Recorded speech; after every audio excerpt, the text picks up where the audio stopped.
All right, good evening. It's 6 p.m. This is a regular session of the Jefferson County Commission. I'm going to call us to order. Commissioner Stollifer, will you please lead us in the Pledge of Allegiance?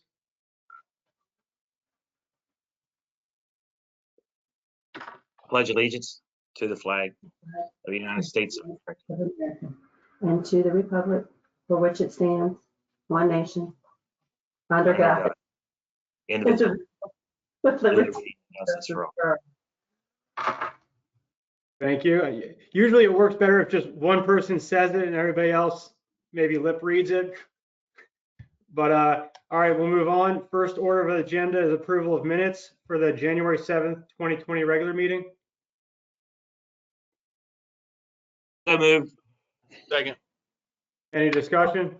Yeah, there's some edits to the minutes. Okay. Page 5, down at the bottom, I'm listed as voting twice. Actually, Commissioner Hudson voted for himself or voted for Steve Stollifer for vice president. Okay. And then page 9, in the middle of the page, number 7, the motion was made actually by me, Commissioner Jackson, for Matthew McKinney's appointment to BZA. And it was not a unanimous vote. The motion was 4-1 with Commissioner Tabb opposing. Okay. So we'll I move the motion with those changes. Yes. All right. Any further discussion on that? All right. All in favor of the motion, say aye. Aye. Aye. Opposed? All right. We'll move on. Next is approval of requisitions for January 21st, 2021. So moved. I'll second it. Any discussion? Commissioner Tabb, you're on mute, I think.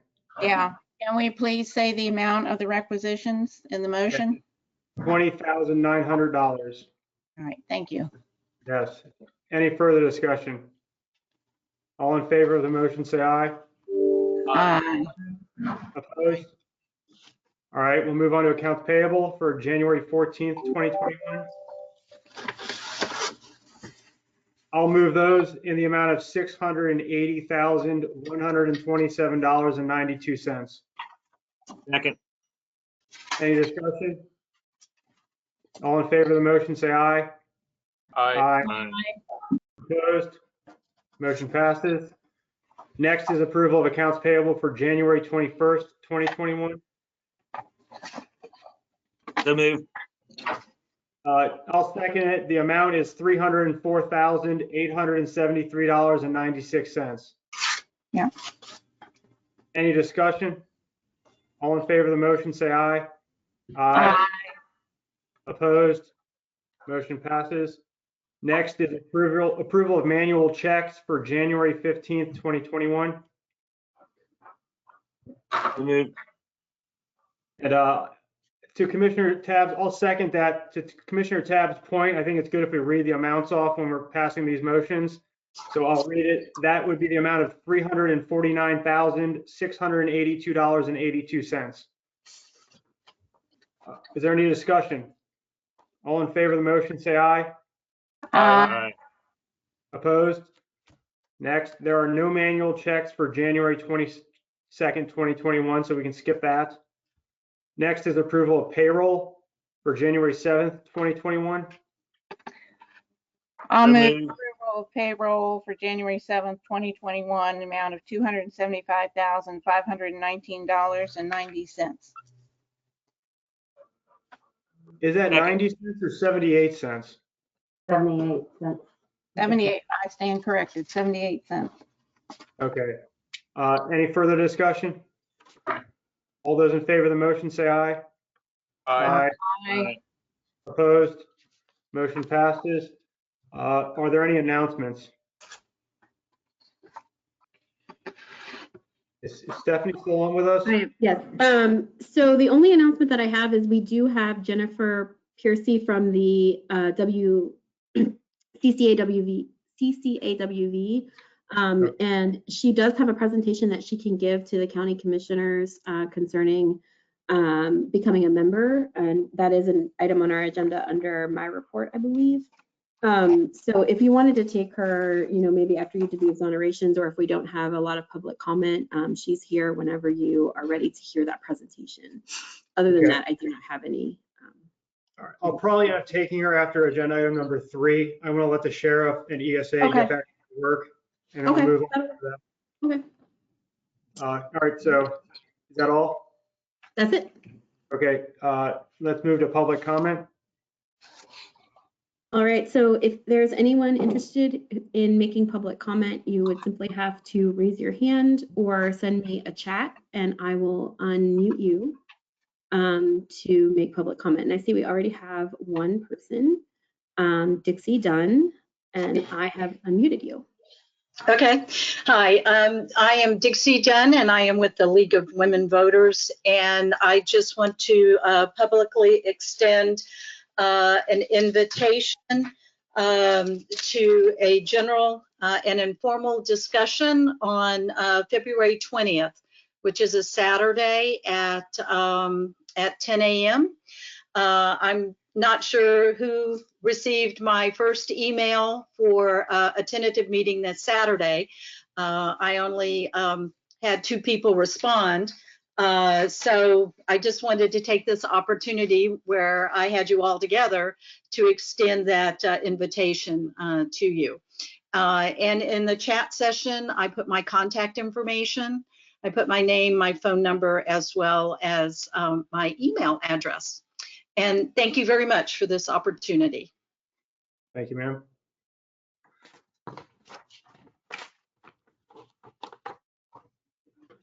Do we have anybody else, Stephanie? Is there anyone else who would like to make public comment? I don't have anyone else who has their hand raised, and I don't see anyone who has sent me a chat.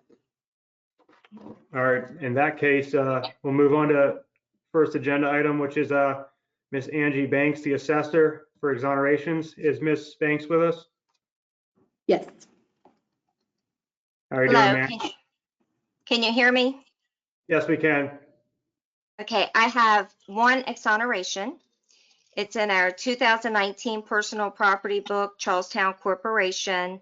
The taxpayer filed for 2019, but also had a supplemental bill created. So they were double assessed. Assessed amount is $12,400. Tax amount is $347.20. And the applicant is Catherine Hershey, ticket number 305892. I move we approve the exoneration, ticket number 305892 as outlined by the assessor. Second. Any discussion? All in favor of the motion, say aye. Aye. Opposed? All right, motion passes. Anything else, Ms. Banks? No, that's everything, and thank you. Thanks a lot. All right, we'll move on. Is the sheriff online?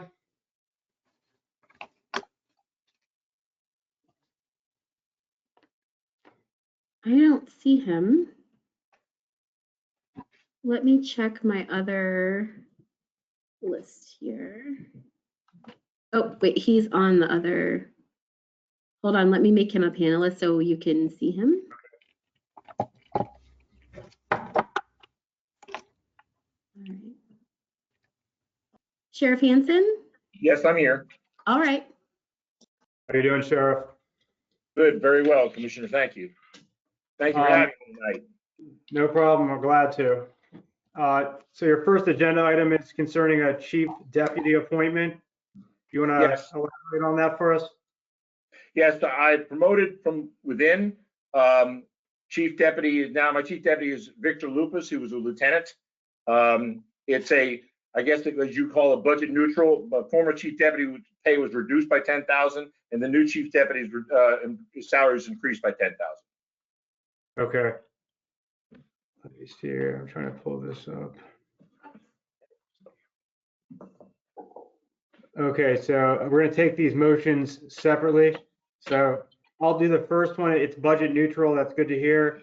I move we approve the appointment of the chief deputy as outlined by the sheriff and the salary modification of $10,000 for the new deputy and the reduction of $10,000 for the previous deputy, chief deputy. Second. Any discussion on that item? All in favor of the motion, say aye. Aye. Aye. Opposed? Motion passes. All right, Sheriff, the next thing you have is chief bailiff hire.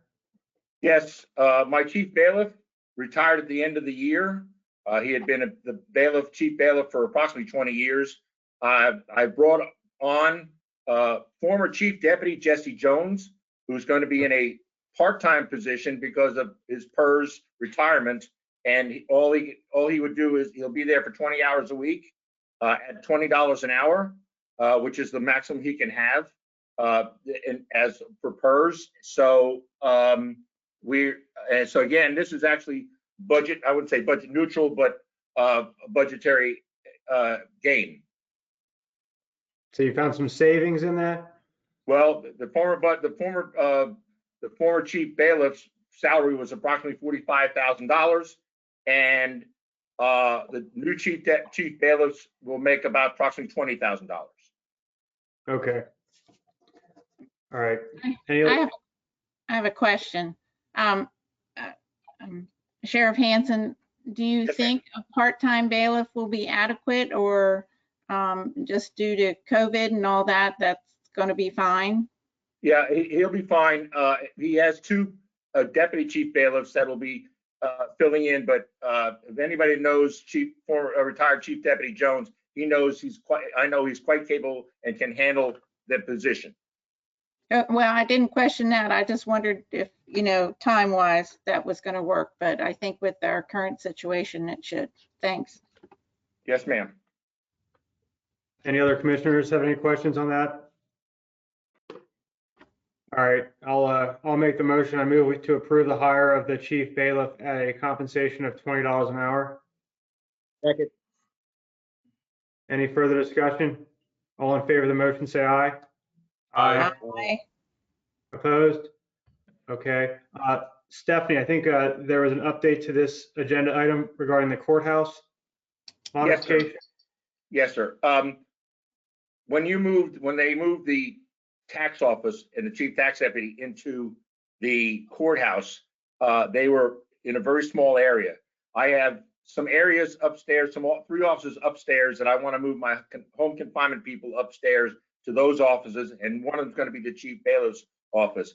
And what I want to do is there's going to require some construction by our maintenance people, but give the area that we're occupying now as the home confinement area, make that part of the tax office. And what will also happen is it'll also result in giving one more service window for the customers that are coming in to pay their taxes. We went from, when they were in the old building, went from 6 windows to 2. And there are quite a few people that are old school that don't pay online and want to stand in line and pay their taxes. They want to write that check to the sheriff of Jefferson County. And the better I can serve the citizens of Jefferson County by getting another service window in and giving the tax department a little bit more room, I think will benefit everyone. Okay, so to that point, I mean, just from my standpoint, I'm going to have to see what kind of a financial we're talking about here. How much is this going to cost for the modifications and so forth? Or are they even, if they're even feasible? I'm not disagreeing or agreeing with you here. Just from my standpoint as a commissioner, I need to see how much it's going to cost us and if maintenance can even do something like that. I understand. Anybody else want to chime in on that? Well, and is this, and maybe it's not, but does this have to go through the building repair and courthouse security committee? I don't know how big a modification this is going to be. Probably not. If one day I can meet with one of the commissioners at the courthouse and show them what I'm talking about, it's probably a better idea of that, and then we can go from there. But it's just why I wanted to put a bug in your ear and look at possibly doing this in the future. And I don't mind if the commissioners, but perhaps it would be better if Laura Kuhn, who's the interim director of maintenance, and myself met with the sheriff to see Okay.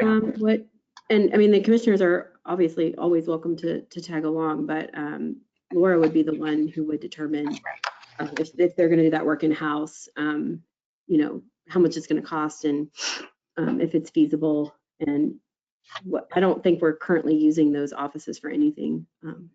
No, again, I'm already occupying the offices. The offices are already occupied by the sheriff's office. Either upstairs with the bailiffs are upstairs using that, and the downstairs is the home confinement. I'm just going to move the home confinement upstairs to those offices upstairs. Okay. Okay, so Stephanie, you want to just work with the sheriff and Laura Yep. and go report back to the county commission if this is even feasible? Yes, we'll do. Is that okay with all the commissioners? That sounds good. All right. So if there's nothing more on that, we'll move on to the fourth one, which is vehicles, discussion action. Sheriff, let's hear about the vehicles.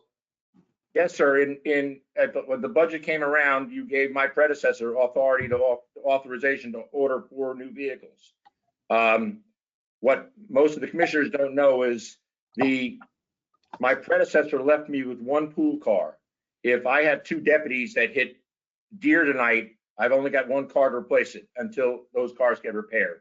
And I need the vehicles. There are 4 of them, and I have a vehicle that I want to give to.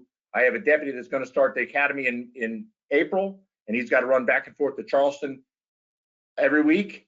And I want to give him my car, so I want to buy something for me so he can have that for the next 18, 20 weeks. And I don't have the cars to give him. I need the cars and the equipment to be able to supply my deputies with vehicles. I mean, that's understandable. And I mean, the previous sheriff, we did allow him to order the vehicles. I don't even know if those vehicles that were ordered are even available to take those. They're due to be here this February. Okay, so I mean, obviously we have budget discussions early February. If they're not available yet as they've already been ordered. We just need to essentially pay for them and pick them up once the approval is given. Stephanie, I don't know if Michelle's on or what the implications of this is, but I know it was in the budget. We just put a hold on it temporarily because of COVID.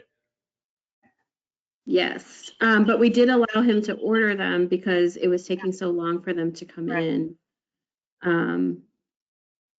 I mean, I don't. capital- Yes, mean, Michelle is not on. She's not. I mean, I don't have a problem letting him take ownership. I mean, it's public safety. We allowed them to order them. I don't think we're cutting corners on public safety here. I'm inclined to allow this, assuming it's just those 4 vehicles that were already ordered and approved. We're just releasing the money for him to pay for that. Mm-hmm. Right. What's everybody else think? Is it customary for those going to training to have a vehicle supplied to them to drive back and forth? Yes, ma'am. Wow. That's a lot of miles. Yes, ma'am. I know because in 1995 I went to the academy and I drove former Sheriff Senseney's red cruiser back and forth for 18 weeks. That's why I was a bit hesitant months past of getting rid of some of these used vehicles so often, knowing that now something has come up like this.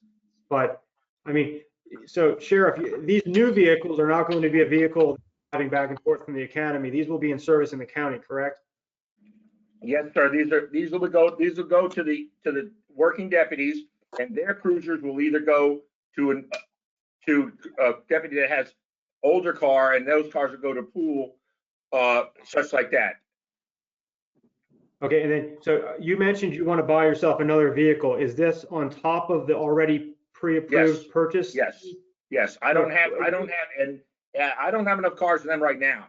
And I'd like to buy something off a lot, a pickup truck or something like that, and outfit it, not as a complete patrol vehicle. I'm not going to put cages and stuff in it, just a radio and things like that, but I need a vehicle so that I can give this deputy my car.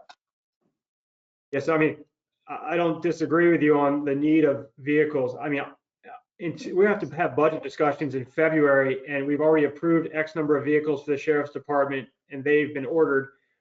From my standpoint, that extra vehicle needs to be discussed during budget deliberations. Okay, I'll acquiesce to you, sir. Right now, like I said, what is so bad is and I'm going to let you know what I had to do since I took office. I've had my chief deputy or myself contact pretty much every police department in the area, including Loudoun County and Leesburg, asking if we can have cars. I think it's really sad that the sheriff of Jefferson County has to go to the Leesburg Police Department chief and ask if you happen to have an unmarked car I can use. Because, because the sheriff, my predecessor, got rid of them all. Well, I'm trying. Go ahead. well, I was going to say that we encourage the sheriff to clean up his lot because, you know, we had about 20 aged cars out there and, you know, they get to the point where their maintenance and upkeep they're not worth it. But I think this is better talked about at budget. If you get in a pinch, you can rent a car. If it's for basic transportation, I you know, won't be marked or anything like that or any bells and whistles. But until we know this car shipment, I thought it was coming in February, but there's been a whole supply glitch across the country, I think, and a lot of these things. So, any other commissioners have any input on this? No, Mr. Chairman, I do agree with Commissioner Tabb and yourself. I think the new car needs to wait. We have to wait till budget. Budget's right around the corner. And but I think we certainly should go ahead and release the 4 cars that were ordered last year at some point once they get here. And I think that was, we let them order them because they wouldn't be in, after, you know, we were waiting, we put a 6-month hold on all purchases and the then sheriff came in and said, well, they're not going to be here in January, even if we order them now. So we let him order them. So I think we should go ahead and release the funds for the 4 that come in. And I spoke with Michelle and she, you know, that's her recommendation as well for the 4 that were already supplied. I would like to move the motion in. I'm sorry, I didn't mean to talk. I'm sorry, Stephanie. I just wanted to make sure, under this request is for in addition to those 4, Sheriff Hansen is asking for an unmarked truck that was not in the budget. Am I correct about? Yes, ma'am, you're correct. Okay, all right. Is it fitting that we can move a motion to go ahead and release the money for the 4 cars that were already ordered? Or, Yeah, you can certainly move that if you want to. okay, I move a motion to release the money for the 4 cars that were ordered in 2020. Second. Any further discussion on that? So Sheriff, we're getting you those 4 cars that were previously approved, and we will reassess the extra vehicle you're requesting at budget in the next few weeks. Okay, thank you, Commissioner. All right, any further discussion on that? All right, all those in favor of the motion say aye. Aye. Opposed? Motion passes. And the last item of business for the sheriff is part-time temporary deputies. Yes, sir. Under West Virginia State Code, during the upswing of the military, things like being in Washington, D.C. for the inaugural and being in all over there. We just had a deputy get back from a year from Cuba. West Virginia State Legislature passed a code that allows commissions and the sheriff's office to hire retired or former certified police officers that can still have their certification. And it would be fully just a part-time. They get no benefits. All it is their salary when they're working. And if there's somebody's on military leave or away for any length of time, then my lieutenant in charge of schedule can call and say, listen, I need 2 slots filled. Can you work them? Berkeley County has 3 deputies that are in that frame. They work only when they're needed, only when somebody's on active duty or things like that. And the only thing I have to do is when they're on active duty for more than 30 days, the county would cover their salary for 30 days. And after that, they don't get paid by the county. So it would just be paying the part-time deputy. Okay, so to that point, is it in your budget, and what hourly wage are these going to be paid? It'd be at a starting deputy's hourly wage. I think they're making $45,000 a year is a starting salary for the deputies. So it'd be approximately $28 an hour. So Is this basically, Sorry. go ahead, Commissioner Tab. You're gonna ask the same question. I'm just asking, it sounds like these are 3 new positions. Is this budget neutral with your entire budget? It would be budget neutral after the first 30 days because the deputy that's on active duty wouldn't be paid anymore. But the problem is that, again, if I have a 34-man department and I lose 3 or 4 people, it really hurts us. And this could have been done. We had one, now Chief Roberts was our fill-in deputy years ago. My predecessor didn't hire any, but as I said, it's pretty much budget neutral, and it will benefit my department. In the idea to hire retired officers that would just be working when they're needed for military duty and things like that. I would prefer to see this request during budget so we can look at the whole picture. Yeah, Sheriff, how often does this occur? I understand you've only been sheriff for like a month, but I mean, how often does this occur roughly? And you were in the sheriff's department for many years prior. Well, we have 8 people on the National Guard, so Okay. it happens quite often. Like I said, one of my deputies just got back from a year in Cuba, and if you lose a man for a year, or you lose them, you lose it. If I lose 3 of them on active duty because they get sent to different places, that's 10% of my department. I guess my question is, these are 3 new positions. So you said to hire temporary part-time deputies to assist. Are they only? Go ahead. I'm sorry. Are they actually deputies being paid all the time, or are they only being paid when they're assisting? Only paid when they're working. They get no benefits. They don't get no retirement, anything like that. The only time we'd be paying them, and I'm sorry that $45,000 a year is about $22 an hour, and the only would be paid when we're using them. Okay, So so I mean, when we have any employee go on military leave, because we're a government, we pay them for the first 30 days. And also, depending upon where they're assigned to, it could be up to 60 days. So that 60 days in a calendar year that they're still getting their county salary in addition to their deployment wherever they are. And it's National Guard or whatever, but we are obligated to pay 30 days for training and then 30 days for active duty, depending upon the type of active duty that they're called to. Stephanie, essentially this, if we're already required to pay those 30 or 60 days, I mean, essentially we're on the hook for it regardless. So are we just giving him the ability to make that hire after we've already satisfied the, I mean, there's more, it's not budget neutral.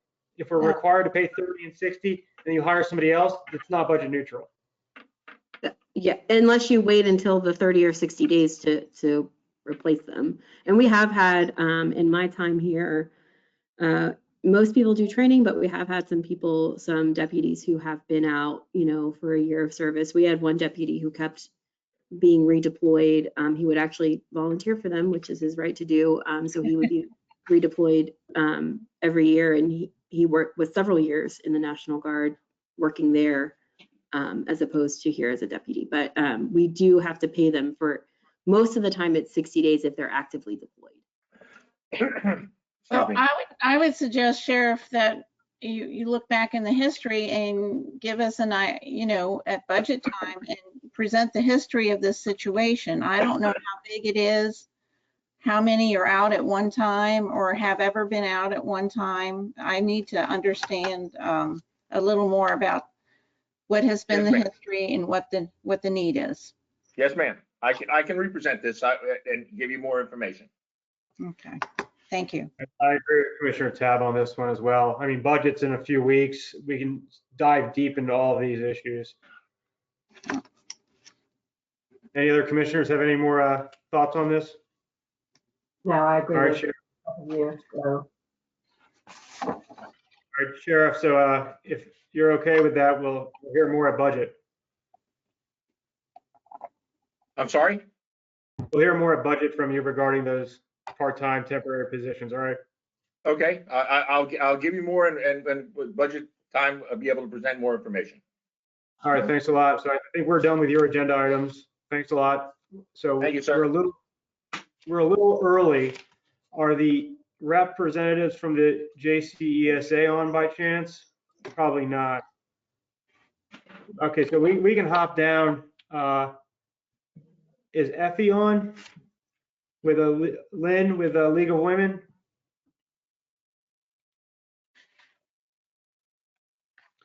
It doesn't look like it either. All right, we'll jump down a little bit more. Do we want to do the County Commissioners Association of West Virginia now? Yeah, we might as well. We got some time. Yeah.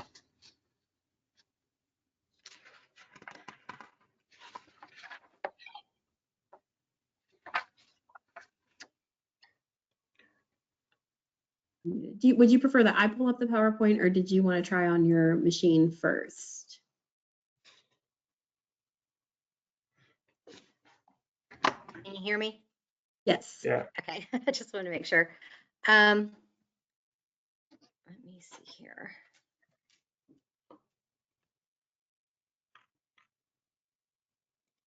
There we go. Can you see it? Yep. Okay, great. So first off, I just wanted to thank you all for giving me the opportunity to present to your commission. I really appreciate it. So basically, just wanted to go through and talk about our organization, some of the benefits and things that we offer. So, and this is pretty brief. It's about 13 or 14 slides. And once I'm done, or you can interrupt me during, and you can ask me any questions you want. If you want additional information or clarification, I'm happy to provide that. So CCAWV, we consist of county commissioners from across the state, and they're committed to making West Virginia a great place to work, live, and play. We focus on education, representation, and communication to help our citizens improve quality of life, and we like to emphasize the critical role that counties play in local government. Our mission statement is we want to maintain a statewide agency for the purpose of promoting interest in general welfare of local county government through a variety of communication tools, to represent county government before the West Virginia legislature, administrative agencies, and the federal government, to educate the public about the value and need for county programs and services, and to facilitate the exchange of problems, ideas, and solutions among county officials. Just a real quick brief history. CCAWV was formed in the late 1950s and began as an association of commissioners that had officers, a board of directors, and committees. In 1990, they hired their first full-time legislative director and coordinator who attended to the daily needs of CCAWV. That director actually retired in 2019, and then I actually took over in April of 2019. So we've had two directors throughout time. We are funded through a dues structure, and those dues are based on county classifications that are determined every 2 years by the Office of the State Auditor. And when a county pays, obviously all of their commissioners are members, and they're entitled to be members in the organization. And the county dues do support our organization. We have a staff of 2 full-time employees. We have contracted legal counsel, and we also have a contract lobbyist. We have affiliations. 3 big affiliations that we have is with the West Virginia Association of Counties. I work daily with Jonathan Adler on a variety of issues, and he and I are very committed to trying to find ways that we can collaborate and share ideas and share information for our counties. We also have a very strong relationship with the National Association of Counties. West Virginia is a 100% state, which means all of our counties are members. And we also have a partnership with WV Corps, which offers public entities, property and casualty products, workers' compensation coverage, as well as risk management services. Our purpose with CCAWV is we want to represent, to educate, and to facilitate communication among our members. Our representation piece is during legislative session, we are responsible for tracking and reporting on numerous bills that affect county government. We do bill research, we do bill drafting, lobbying, we provide legislative alert notifications. Our legislative agendas are determined by our membership throughout the year. We take suggestions from counties, and then those are submitted to our legislative committee. The legislative committee then makes a recommendation to the board of directors, and then the legislative priorities are adopted. These are our priorities for the upcoming 2021 session. Number one is supporting legislation that will allow counties to enact a local 1% sales tax. Number two is it would support legislation that will allow for a portion of county publications and newspapers to be done via website. And number three is support legislation to eliminate the property rollback tax calculation. We also support legislation that would allow for collection and distribution of hotel motel taxes from Airbnb lodging. Actually, this legislation passed last year, but was vetoed by the governor due to some technical issues with the language. So we are hoping that that will be addressed and passed during session. We also support reduction of time limits on properties disposed for unpaid taxes from 18 months to 12 months. Our education piece, this has turned into a major focus for our organization with the past year and issues from COVID.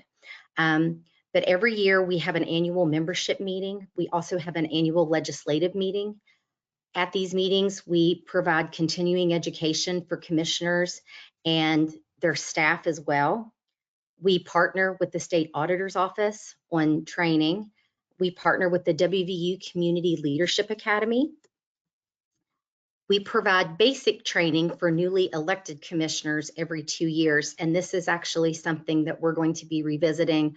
We've had a lot of feedback from our folks that have stated they feel that this training is pretty beneficial and they would like to be able to offer that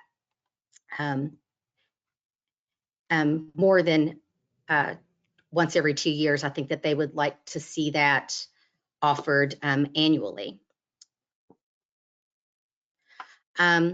We also sponsor a statewide essay contest each year for 8th graders. And because one of our goals is to increase information, understanding, and public awareness about county government and what commissioners do.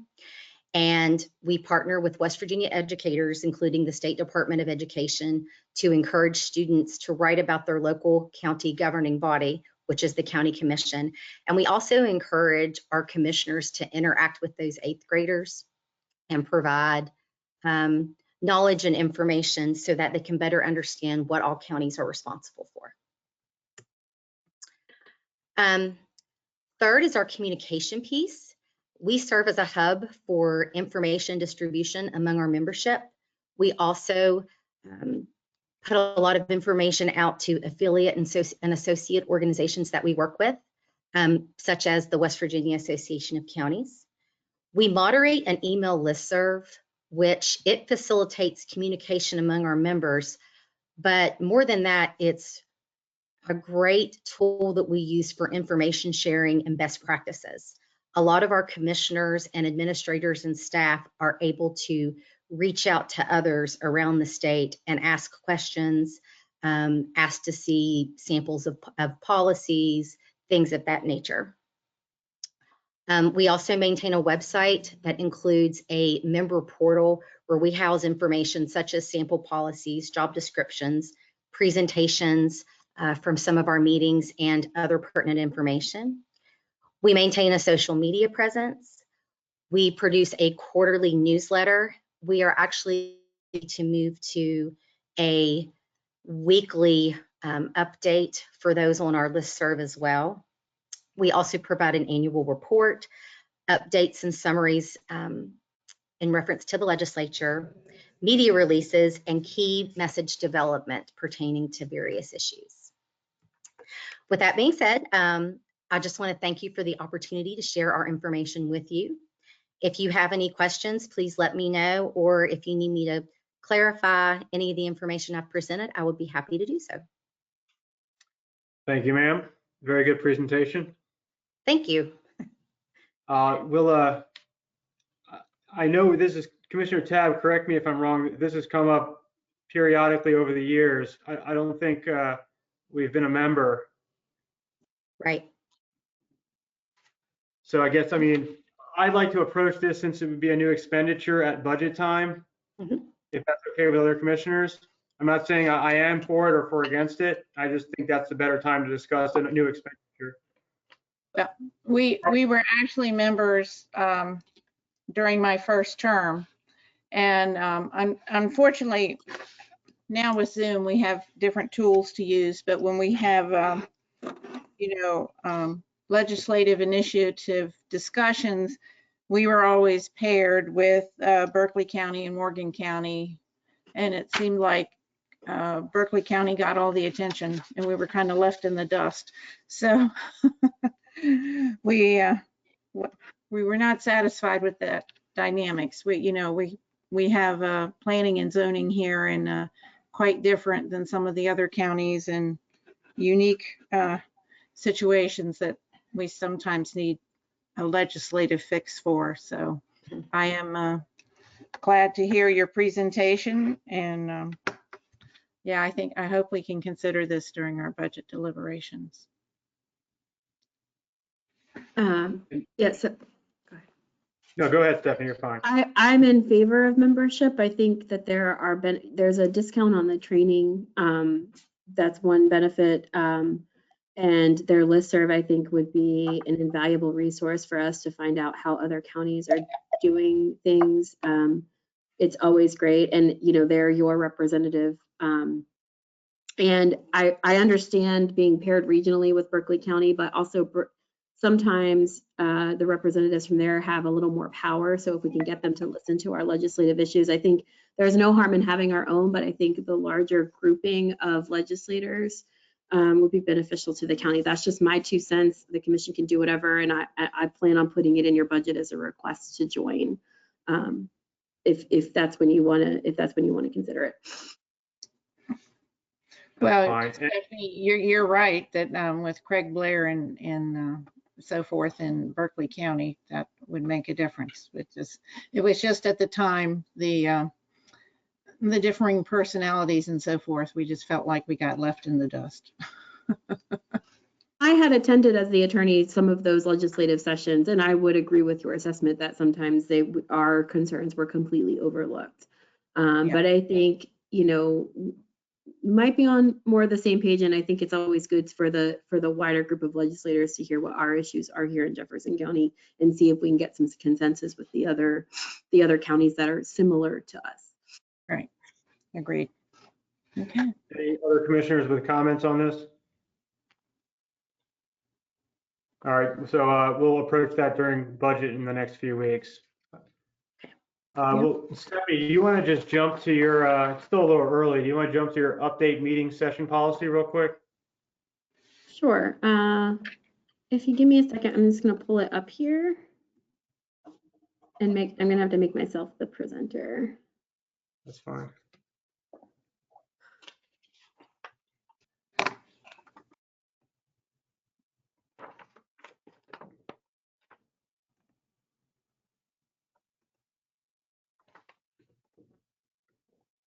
All right.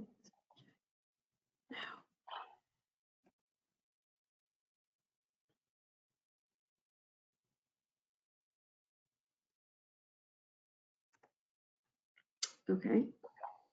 Why is it not?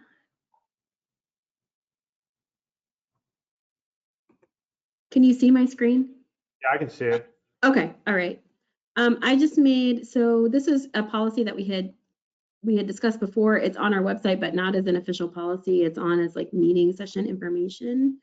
If you look here, I only changed the things that you discussed at the last meeting. So I changed it to meeting the first and third Thursdays of each month.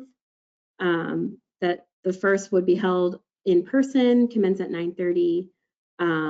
meetings on the third Thursday will be conducted using a virtual platform and will commence at 6 p.m. And the only other thing that I changed was the timing of the agenda packet. We don't always get it out by 2 p.m., just depending upon how large it is, when the request comes in. We try to accommodate people who aren't always on time.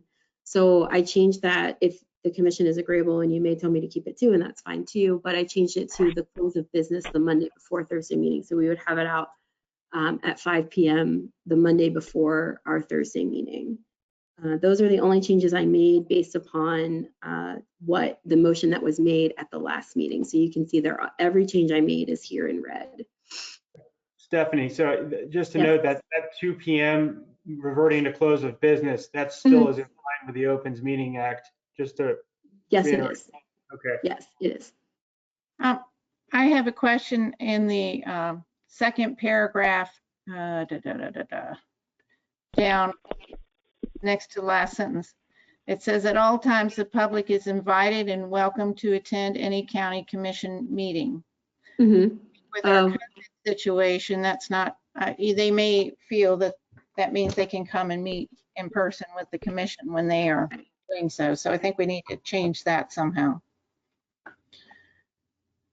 I don't have the words right now. At all times that perhaps at all times through our virtual platform, the public is invited and welcome to attend any county commission meeting. Yeah. Sounds good. That's would- fine.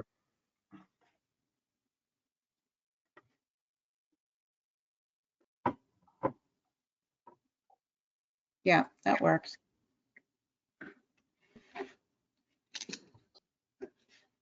Anything further by any commissioner on this? Just to reiterate, just because those 4 meetings on that 5th Thursday have been eliminated, does not mean there won't be more special meetings that make up for. We already had one that made up for essentially one. I foresee potentially others. So Yes. we're not just striking 4 meetings. They're probably going to be the same amount of meetings, if not more. It's Right. just that 5th meeting for And- staff and like order of business. One is very light, and it doesn't make sense to hold that. But if something big on the agenda comes up, there will be a special meeting called. And I would, if you see here, I talk later on about the different types of meeting. We have the special meeting, the emergency meetings, the regular meetings, and then work sessions. Yeah. So, we have several additional meetings throughout the year. We always end up doing that. Budgets is a perfect example. So yeah, we have several different types of meeting. This change just addresses the regular session meeting. Is there a motion to accept?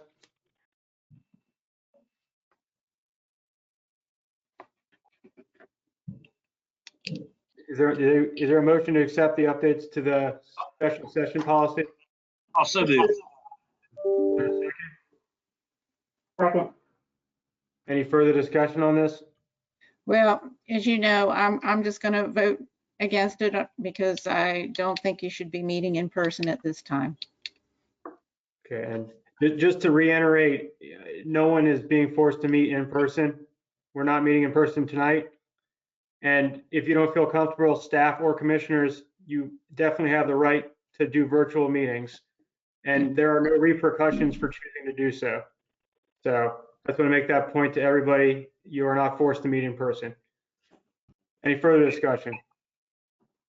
All in favor of the motion, say aye. Aye. Opposed?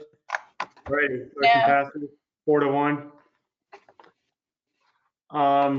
All right, so we're actually going to be right on time. So are the representatives from ESA on, just Stephanie?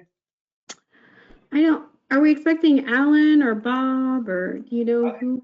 I think it was Bob. Bob is here. Alan Kaiser's here. Oh, okay. You guys must be calling in. I can't see you on my list. Yes. But all right. Got ya. All right, guys. How are you all doing this evening? Good. Doing fine. Thank you. Thanks for having us. Bob, there's a report, and whenever you're ready. Yeah, sure. Just very brief report on, I know some things have been occurring at the ESA. You want to inform the commissioners of that and the public, so the floor is yours. Sure. Well, thank you, Commissioner. Again, my name is Robert Foss, and I am the fire rescue representative on the JCSA board. There were several safety issues here in the short past that have been brought to our attention regarding the safety of our career staffing at Blue Ridge Mountain Volunteer Fire Company, Company 5. Upon receipt of these concerns, we as the board tasked Captain Berner and Director Kaiser to do a fact-finding mission. And upon completion of that fact-finding mission, they came back to us as the board and presented us with their findings. At that time, we as the board they appointed me as a liaison between JCSA and Blue Ridge Mountain Volunteer Fire Company. As a board, it was voted on to remove our career staffing and the EMS response capabilities from Company 5 at that time until they were resolved. Since that time, I have either met with in person or talked to Chief 5 and or his personnel regarding these safety issues and concerns. They have provided me with the documents and information that we have requested thus far, and they are continuing to address other long-term projects as well. After doing so, we again met at our monthly meeting on Tuesday evening, and we restored 12-hour EMS staffing as they continue to work on addressing safety issues and concerns that we still have. And at that time, when they meet those recommendations or concerns, we'll go back again and vote on it and hopefully return 24-hour staffing. As of now, in talking with Blue Ridge Mountain Volunteer Fire Company and the JCSA, I will continue to be a liaison between the ESA and the Blue Ridge, as well as working with them on firefighting training and officer development. That's about all I've got on that one, Commissioner. I just wanted to, again, it was a brief update for you guys to let you know things are going well. We are still working on some issues and concerns, but we are progressing forward. All right, I appreciate that very to the point, quick update. And I just want the public to recognize that the safety of all citizens of Jefferson County is their first priority, as is county employees' safety. So it's good to see that leadership at the ESA and the board is very proactive, ensuring the safety is met for our citizens and our employees, and you're working with that specific firehouse to address those issues. And this would be, right now, maybe it's Company 5, maybe a few weeks down the line, it'll be another firehouse. But we need to make sure that everything in place ensures safety.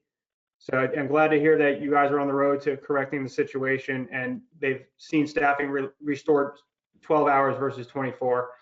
But just to note also, Alan and Bob, the response time was being made up by other firehouses. There was never a concern that mountain residents were not seeing the same response time as they previously were, correct? Correct. Yeah, they're definitely still getting response capabilities, whether it be from Company 2 or Company 1 on the other side of the mountain. Both of the areas for Company 5 are covered by companies in county. Okay, and also the same measures would have taken place at any of the other 6 firehouses should they have come up as well, correct? Yes, sir. That's correct. Yeah, wherever the ESA, this is Alan, wherever we have the ESA employees, staff, that's correct. That would be exact same rules for everybody. Okay. And again, Bob is correct. We are making sure and very prudent and responsible about having our response times. Certainly everybody knows it's quickest route to these locations. And so far we've been right on the numbers with getting the apparatus out on the street. Anywhere there's a unit assigned 24 hours or assigned with 2 staff personnel, they have 1 minute to get on the air and respond. They have been on that mark for a long time, not just for the situation up at Blue Ridge Mountain, but they are on that mark, and we certainly make up time in the station, not on the road. So the average times have been right around 6 minutes to arrive on location of these several calls that they've had up on the mountain. But for now, Bob is correct. We have 12-hour staffing, 8 to 8, the paramedic and the firefighter, and then at 8 p.m., those 2 employees move down to Station 2 in the chase car, and where they will acquire an ambulance and they stay at Station 2 for the remainder of the 12 hours, where they actually have the approved sleeping facilities and what have you for our staff. But it's so far very proactive, and we're moving forward. Great. I appreciate the update. Any commissioners have any follow-up questions? All right, seeing no follow-ups, thank you, guys. Keep up the good work. Thanks for the Thank opportunity. you, sir. Take care. Bye-bye. All right, we're a little early. Are representatives from the League of Women Voters on by chance? Yes, I'm going to move them over here to the panelist list so that they can share their camera if they want to. Okay, and this is agenda item number 4, League of Women Voters, proclamation of appreciation to Nikki Painter, elections clerk.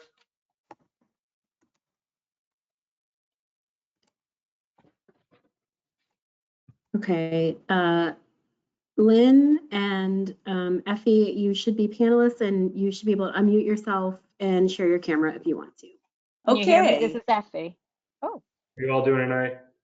thank you very much, Commissioner. We appreciate it. Sorry we were slow in getting up our hands before kind of new technology, at least for me, and trying to get that learning curve. But Stephanie is a pro and she walked us through it. Thank you for putting us on the agenda tonight. We just want to commend to you Nikki Painter, Deputy Clerk over at the County Clerk's office.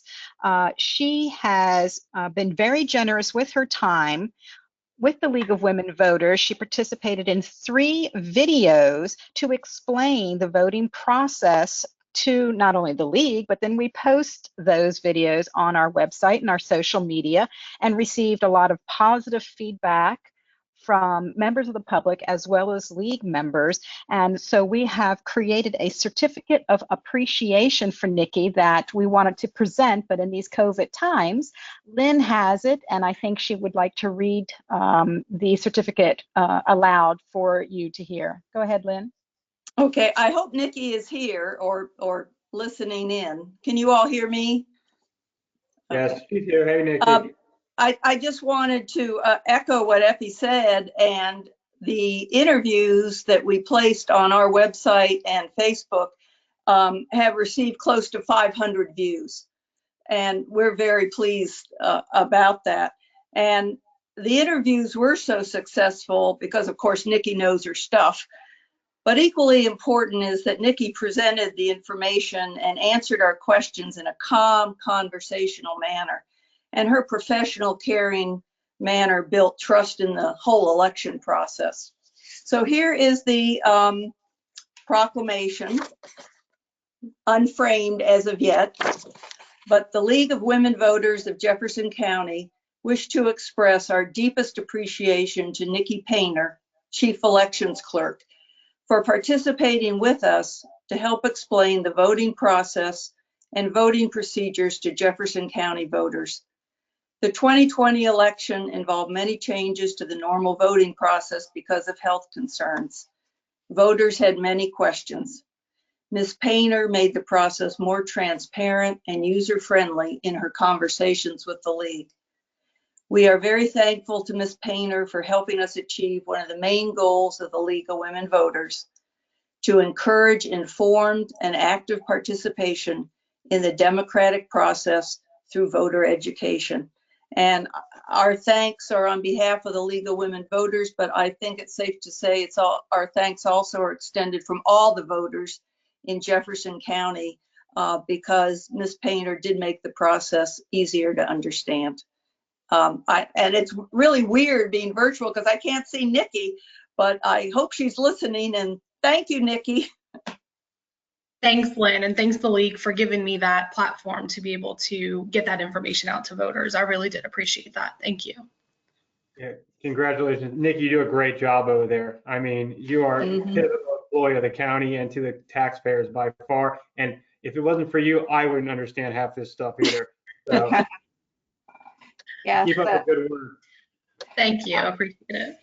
I just Thank want you, to Nikki. echo You do a everybody's great job. Sorry. Oh, sorry. We were both talking at the same time. I want to thank Nikki too. You do a great job down there. Thank you. Yes, Nikki, I want to thank you for your super job that you've done. And, you know, I remember the first election that you worked, you'd only been hired for like, what, 2 weeks or something like that. It was a little, through no fault of your own, it was a little chaotic, but we got through it. But yes, thank you. Always dedicated and attention to every detail. I appreciate it. Thank you. I appreciate it. Thank you. All right, Thank guys. you. All right, we're gonna move on. We're a little early again. Go figure, right? But is Lynn Lynn is here. Lynn's on? All right, let's Lynn, can you hear us? I can. Can you hear me? I can hear you just fine. So I'm gonna make the motion. We convene as a fiduciary review board. Second. There we go. Any discussion on that? All in favor of the motion, say aye. Aye. Opposed? All right, we're a fiduciary review board. So Lynn, it's on you. Good evening. I'm here from the county clerk's office and the probate office to present our quarterly list of accounts and waivers that have been presented to the probate office and have met all of the requirements, all the deadlines, and that now need your approval to be closed. So these were sent out via email to the commissioners. Has everybody had the ability to review those? Wasn't that the email we got? No. Yes, hold on, I think Jessica sent it to me as well. I So saw I it. can pull-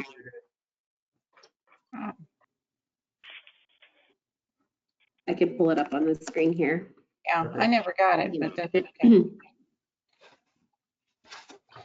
It might have gone into my spam folder. I've been having some issues. I was late getting it to Jessica today because my computer didn't make it through the night. Evidently, we had a power surge and my computer my hard drive was a casualty. So It looks like it came out at 4:23 this afternoon. 4:23. All right. Oh, here we go. Okay. Is that it? Yeah, okay. Oh, Sorry, okay. it took me a second there. All right. Can you see my screen now? Yeah. Okay. All right, so let's do this. And over up. All right, here we go.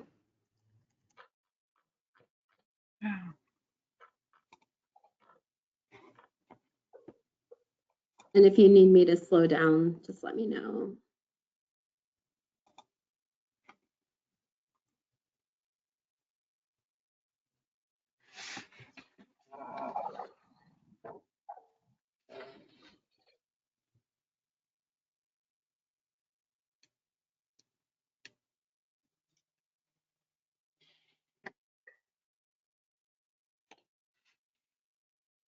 All right. I'll make the motion. We accept and close the estates that have met the requirements of the probate office. Okay. Any discussion? All in favor of the motion, say aye. Aye. Opposed? Motion passes. Lynn, the next thing, probate and solemn form LW&T earnest loans. just to give a little background for the two new commissioners. So a petition to probate and solemn form is basically the executor of an estate or of a will can only locate a copy of the will and can't locate the original of the will, which is a requirement that the probate office have the original will presented. So in this instance, the executrix of the will could only find a copy of her husband's last will and testament. She is represented by counsel. Mr. Cradaville prepared the petition to probate and solemn form, and it is all in order. He presented the petition, and then we have two sworn affidavits from, one is from the original witness. The second witness could not be located, so they got a disinterested party who is familiar with Mr. Lowndes' signature to sign a sworn affidavit, and so it's all in order. And I mean, in some matters, the probate office would defer to the commission for guidance, but in this particular instance, we would ask that the petition be accepted. Everything is in order. There have been no objections filed in our office, and we would ask that the petition be accepted so that the probate can move forward. Okay, Well, so go ahead. I'll make the motion that we accept and permit the probate of the last will and testament of Ernest Lowndes, deceased. I'll second that. Any discussion? All in favor of the motion, say aye. Aye. Opposed?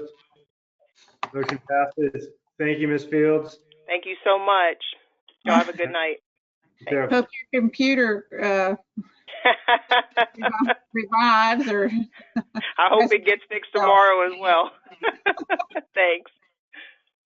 All right, is Mr. Jarvis on for agenda item number 6?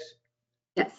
Jarvis, Development Authority Director, permission to hire administrative assistant candidate. Can you hear us, Mr. Jarvis? I can. Can you hear me, Commissioner? I can see you too. How you doing? I'm doing well. It'd probably be better if you didn't see me. So. Ain't that the truth for most of us, right? Hey, thank you first. Thank you and Happy New Year to the Commission. We're eager to talk to you about our process, and we're welcome Commissioner Stollifer next Tuesday to our first meeting of the year as well. At your all's agreement last month, we were able to move forward and have a position in our office. Jane Jones, after 8 years of real dedicated service to the county, to the Development Authority, has retired. She wanted to spend time with her grandchildren. We were able to post a position. We had over 130 applicants, most very qualified. We found 10 unique individuals that were strong and had a great background. We narrowed that down to 6. 2 dropped out, and we interviewed 4 a couple of weeks ago. We found a qualified candidate who has a great strength and passion for the county. Her name's Krista Hoffman. She works real hard in the private sector, volunteering and whatnot. But for a period of time, she owned and operated her family business, Birchwood Products, here in the county. She has some really good interpersonal skills, fantastic bookkeeping, but she has associations with many of the outside agencies for whom the Development Authority works for, State Department of Commerce, Workforce West Virginia, Blue Ridge Community Technical College. She has some skill sets that were unparalleled that you can't teach to someone, and she will come in hitting the ground running, literally. If you all agree, I'd like to get her on board February 1st. Offering her a salary, it's within the scope of our current budget and would be within the terms of the budget we'll present to the County Commission in February. Her annual salary would be $38,500. Okay, so I know the previous commission allowed you to advertise for this. I was not one of the commissioners that voted for that. Are there any the new commissioners' questions for Mr. Jarvis regarding this? No, but I would like to go ahead and move a motion to accept this hire by Mr. Jarvis. Commissioner Tapp, I think you're on mute. I'll second the motion. I'll add some details to the motion for the record. We're hiring of Krista Hoffman, salary amount $38,500, effective start date February 1, 2021. Now, my question is, I'm assuming this is budget neutral. Is that true, Mr. Jarvis? Yes, ma'am. Most assuredly. Okay. And then, is there any budget savings with her not having any experience compared to Jane Jones in this position?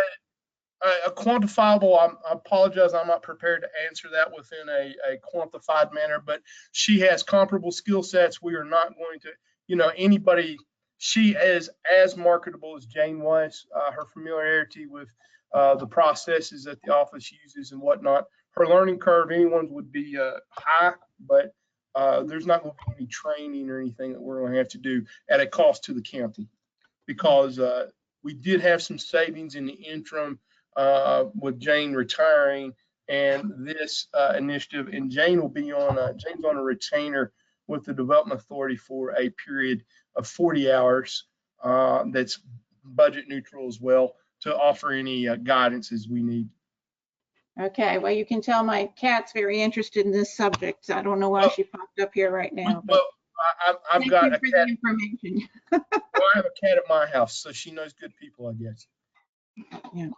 So, Mr. Jarvis, so what was the initial salary being paid before the individual retired? Jane's salary was in excess of 40,000+, and once again, I should have been able to quantify that for you, but this is a substantial savings compared to what Jane was making, and it's in the salary range. Okay, so the retainer that she's on, yes, sir. How long is this lasting for?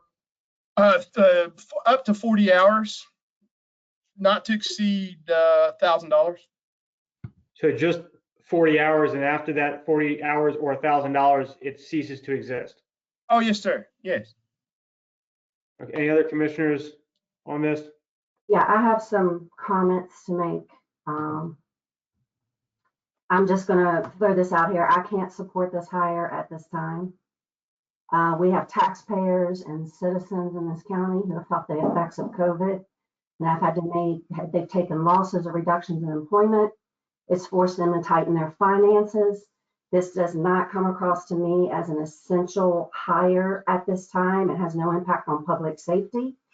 I feel as county government, we need to do the same. We can't continue to grow and spend without the regard it's going to have on our taxpayers.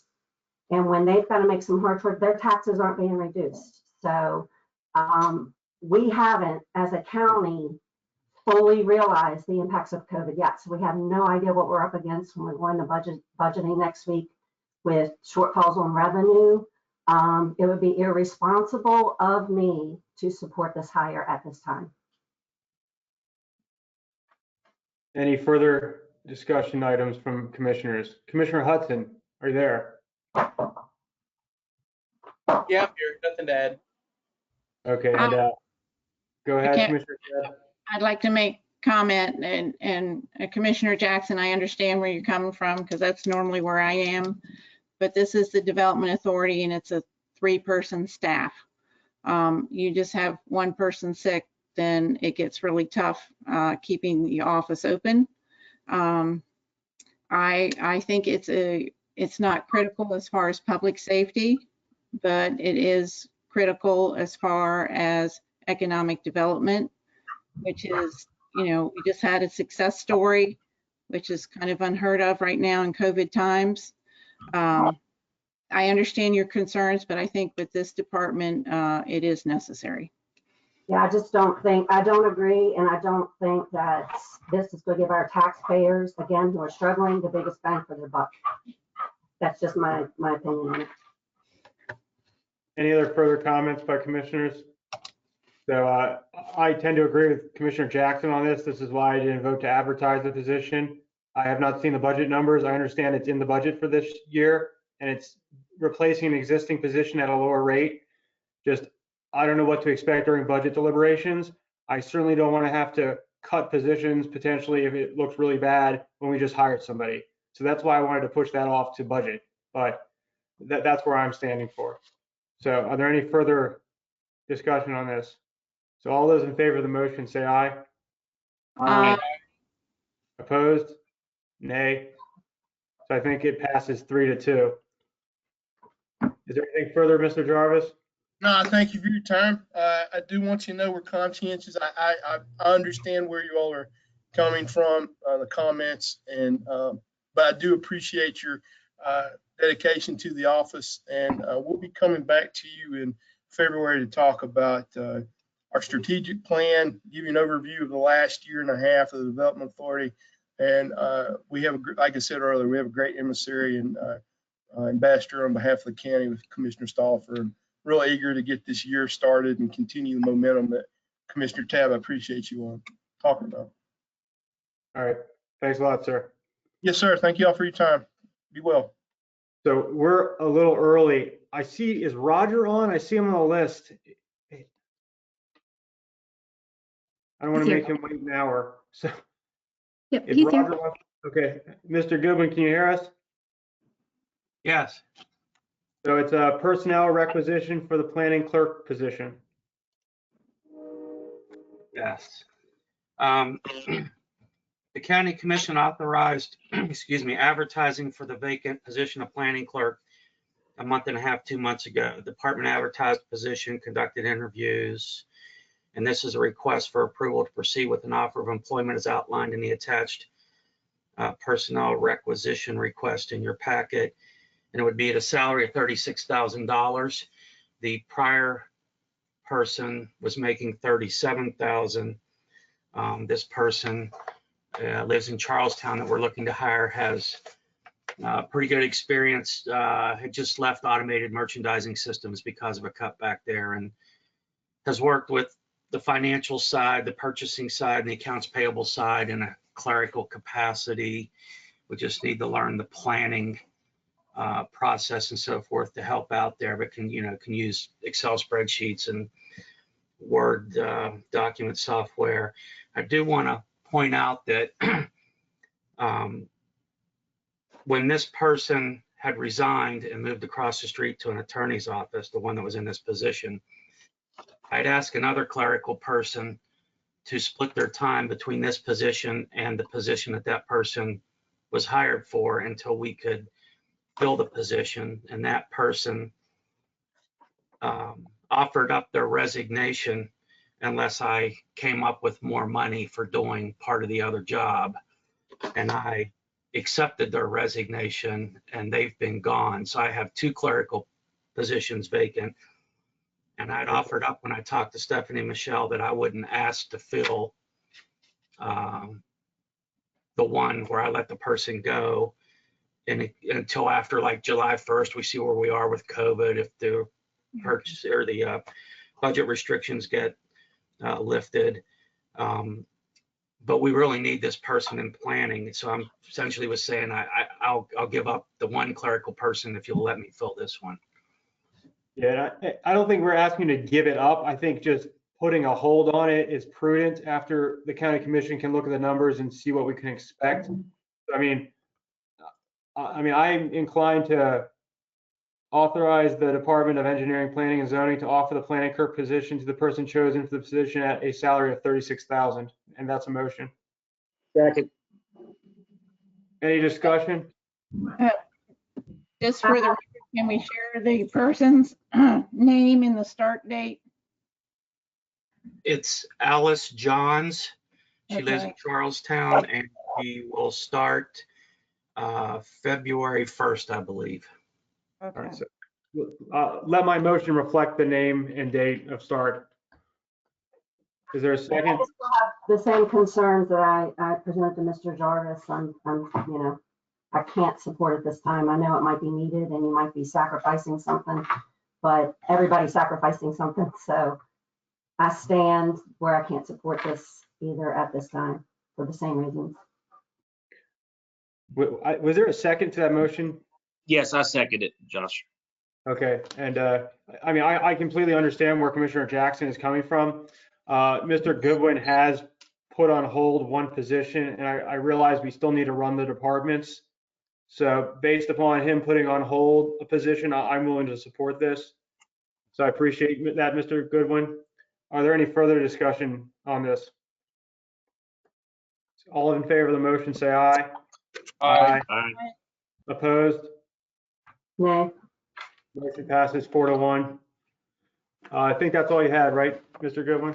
Yeah, I just want to mention that I emailed the commissioners today a packet that Michelle Mason, the Impact Fee Program Specialist, and I put together to give you an overview of the Impact Fees program and hopefully get everyone up to speed with the recalculation project up for public hearing next Thursday, and the annual report that's going to be presented in February, and the capital improvement plans that are going to be presented in February. So hopefully we've provided enough information that it gives you a better understanding and answers any questions you might have. And if you have any questions after you've looked at it, give me a call and we'll try to get things figured out for you. All right, thanks a lot. Yeah, I saw that. Appreciate it. So I have. Roger, this is Jane. I'm just wondering if I could get a printed copy. That's the best way for me to study this stuff, is go through it and mark it up. Yes. No big rush, but whenever convenient. Yeah, I'll tell them in the office to run one off tomorrow and then to contact you when it's ready to pick up. All right, thanks so much. Sure. All right, we'll move on. We're still a little early. Is Mr. Burke on? Yes, he is. Wait, All right. remind Roger for some information on what those fees would be. I don't know. I think they may be pretty straightforward. Mr. Burke hopefully can reiterate on what those are. But agenda item number. Roger's still here. Okay, good. Request to waive all fees associated with the restoration of Duffield's Depot. Okay. Mr. Burke, can you hear us?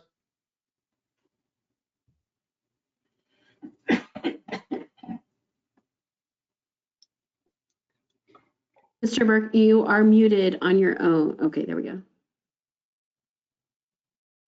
You there, Mr. Burke? Yes, How are you doing? just fine. So what exactly is this request? Duffield's Depot.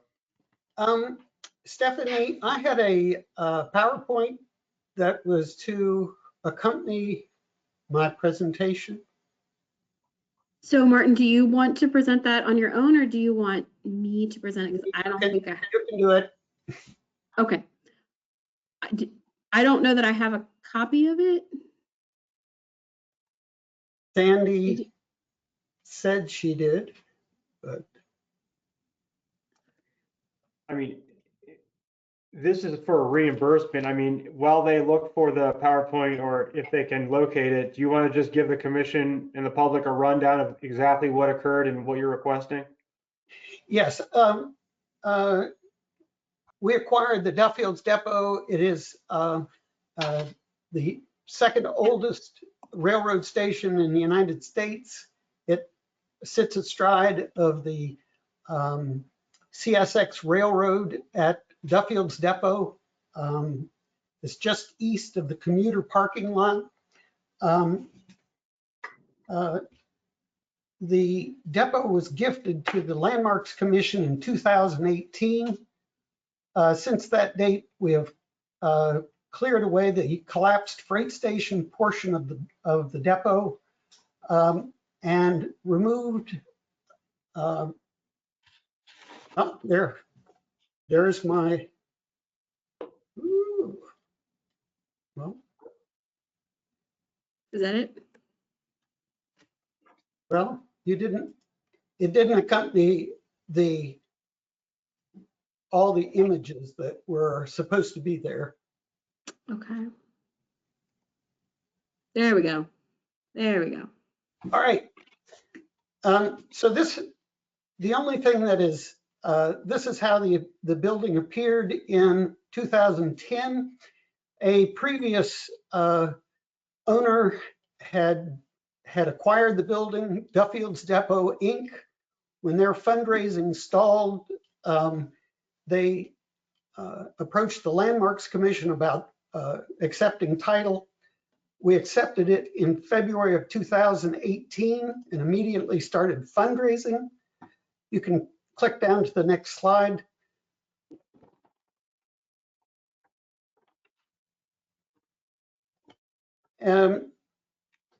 by the end of 2018, we had, written grants and received some donations.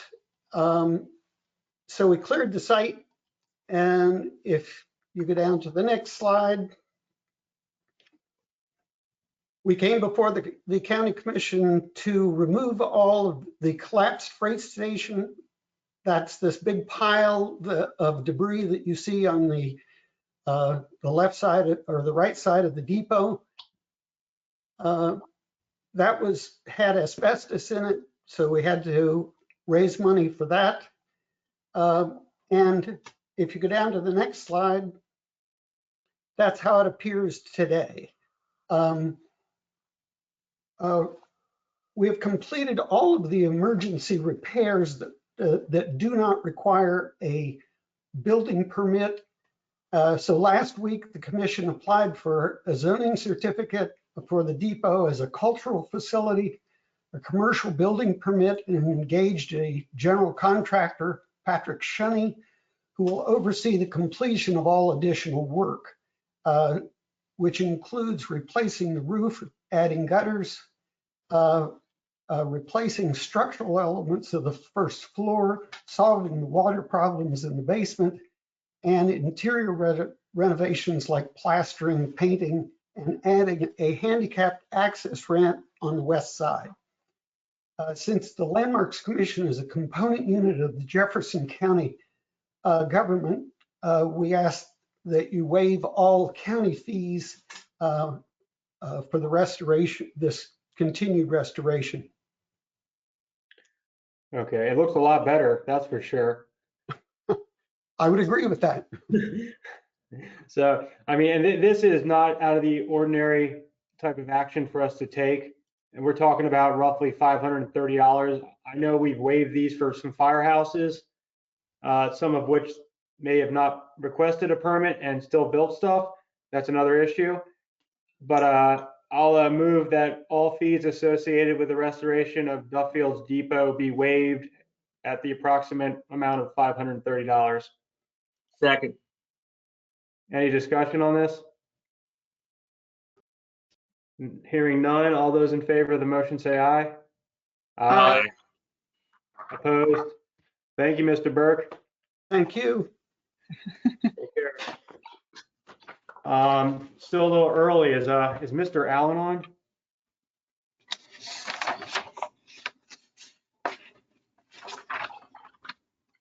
Doesn't look like it, is he, I Stephanie? don't see him, no. Okay, so I'm going to jump real quick to county commission reports. I know we've just switched boards and stuff, so there may not be many. I just want to make a few comments on that. Commissioners on respective boards are expected to report on those boards to other commissioners and the public as to what's going on.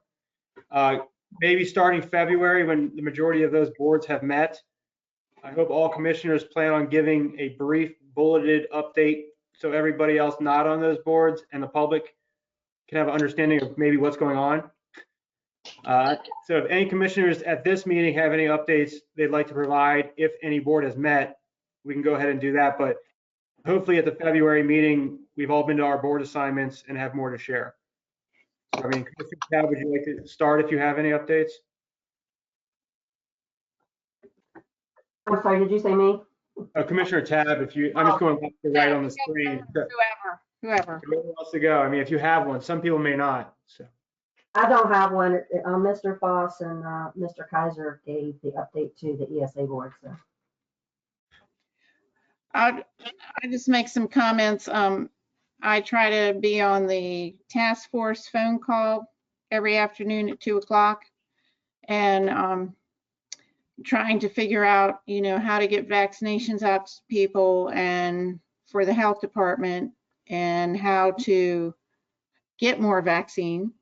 So it's the supply is not meeting the demand and they have a huge waiting list, but the county has been able to assist the health department with computers and some other items that they desperately needed. And we have two ladies through the COAD organization that are rounding up volunteers to be at every clinic So it is certainly gratifying to see this becoming a very organized and well-oiled process for everyone.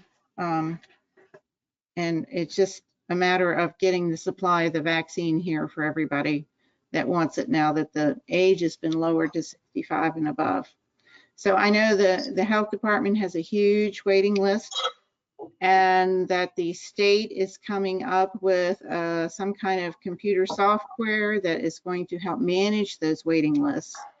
That is taking, you know, like 5 or 6 volunteers each day just to listen to the phone messages and the emails. So progress is being made, but it's relatively slow, as is the supply of vaccine. Commissioner Tapp, can I piggyback on that? Because I've been working with Jillian and the health department, and also we had a Zoom call with Ranson, who's willing to do whatever they need to do. But I think the health department, we have a list of over 100 volunteers. We have people to put shots in arms. We have people to run the clinics. We're prepared to run 3 clinics at once. We have the staffing for that. All we need are the vaccines. And right now they're using the regional model. So those vaccines are going to Berkeley County. I've drafted a letter that I will send out to you all before I send it, asking the state to allow us to run our own clinics for our citizens, because we are prepared to do that. We have everything we need but the vaccine. And that is what I think Gillian would like for us to do. And I think it would serve our citizens better, and we would probably get more doses of the vaccine here in Jefferson County for our citizens. So right now the state is using that regional model to hand out the vaccines. And we would like to kind of decouple from that, because we're prepared to run our own vaccine clinics here in Jefferson County. So I had a call with Gillian and the city manager of Ranson, and also earlier in the week I had a call with Michelle Goldman, who runs COAD, and Gillian, and Steve Allen and Russell Burgess, and we have provided them with phone lines. We've provided additional phone lines for volunteers, and we've also provided them with 12 laptop computers to run these clinics. So, and we've told them if they need additional phone lines, they can use our EOC, that has 15 phone lines in it. So we're prepared to ramp up the staffing to handle the additional call volume, as well as everything they need to input the data as they're giving the shots in the clinic. So I drafted that letter. I'm waiting for Gillian, because I don't want to say something that's incorrect. I want to make sure that everything I have in there is correct.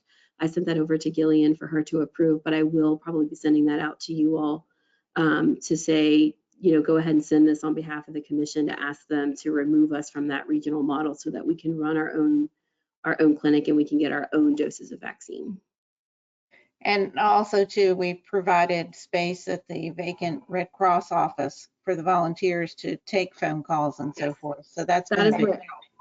Yeah, so we had 3 phone lines in there already. We added a 4th, and we had to switch those over to be for the health department, and then that line rolls over to their main number, and we can do the same for the EOC if we need more phone lines. So we're prepared if we need even additional staffing, and we have volunteers signed up. They're training them and signed up, and I think they're working out there now, trying to handle the call volume.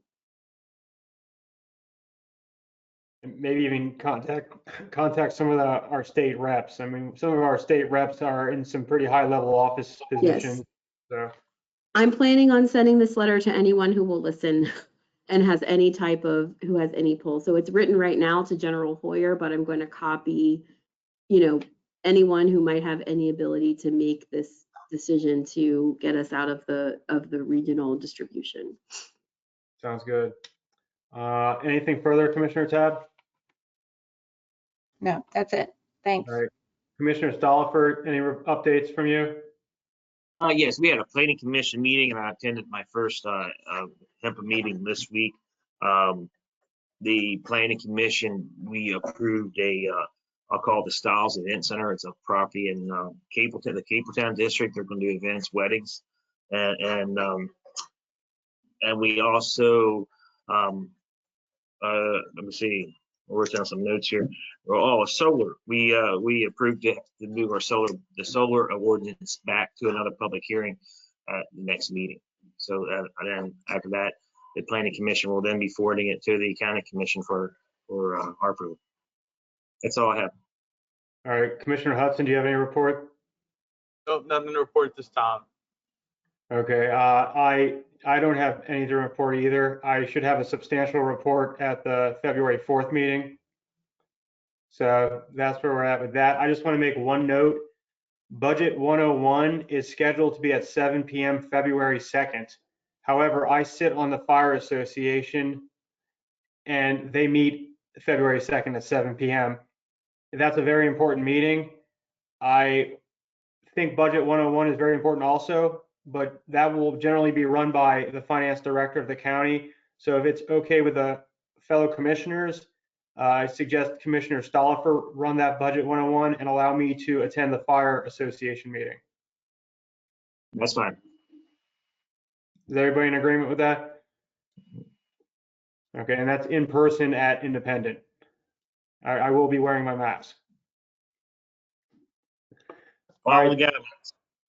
What's that? Follow the guidelines, sir. Yes. So we're done with those. Let's, is Mr. Allen on yet, or are we still a little bit way ahead of schedule? Mr. Allen is on, and Rachel Snavely, who, and I don't see Steve Allen, but he tells me that he's on. I don't know if he's, oh, there you are. Okay. So he's on as Rachel. Okay, I see you. Okay. And I'm not sure how Rachel gets on. I see that. I don't understand why you are her. And it's showing me as Rachel. Yes, it is. I mean, maybe she's Steve right now. I don't know. I mean, as long as you all, Rachel. Whatever works. I mean, I remember previous commissioners came on as their wife. So. Let me do some checking on what has happened here. Do we have the people for Eastern Panhandle?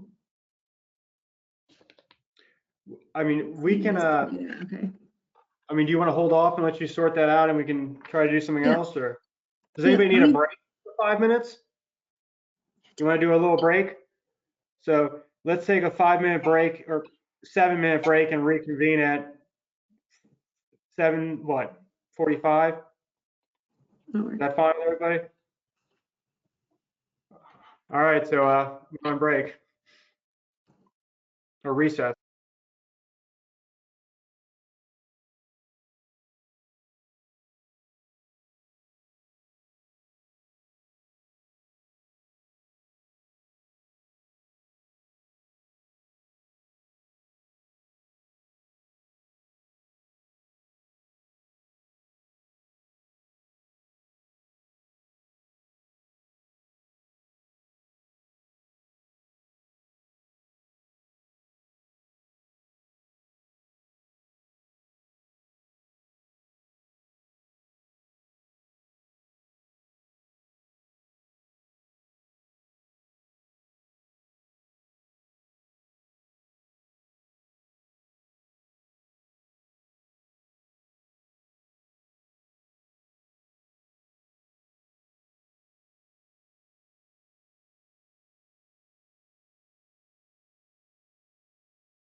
What are you laughing about, man?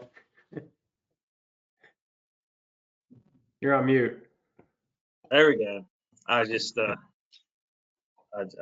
a break and I was talking to my kids. They're really fun, I can tell you. Are we still waiting on Stephanie? Caleb, are you back? Yeah, I'm here. All right, so I think we can we're ready to go. It's 7:45. Is Mr. Allen still on? He is on. He had signed on using Rachel Snavely's link, and we were trying to get a hold of her because she probably tried to sign on and couldn't if someone else was signed on with her, because everybody has a unique sign on. So we're trying to get a hold of her, and we don't have a cell phone. We only have her office number or her email. I mean, So, Mr. Allen, could you proceed yourself, or do you absolutely need her to proceed? Actually, she was waiting along with Troy Truax to get on at 8 o'clock, and I told her that we were ready to proceed now. So she's trying to get in contact with him, and then both of them will get on then, I would assume. I hope. I know we're a little early. And we have interviews for everything at 8. That's still a little early for that. And then our new business, I don't necessarily want to discuss that in 15 minutes. So is that your presentation on here? Yes, I think Stephanie needs to give me the ability to share my screen. Okay. So just to the public's aware, we're on agenda item number 10, consideration of entering into an agreement with Region 9 Planning and Development Council to be part of the regional hazard mitigation plan with Berkeley and Morgan counties.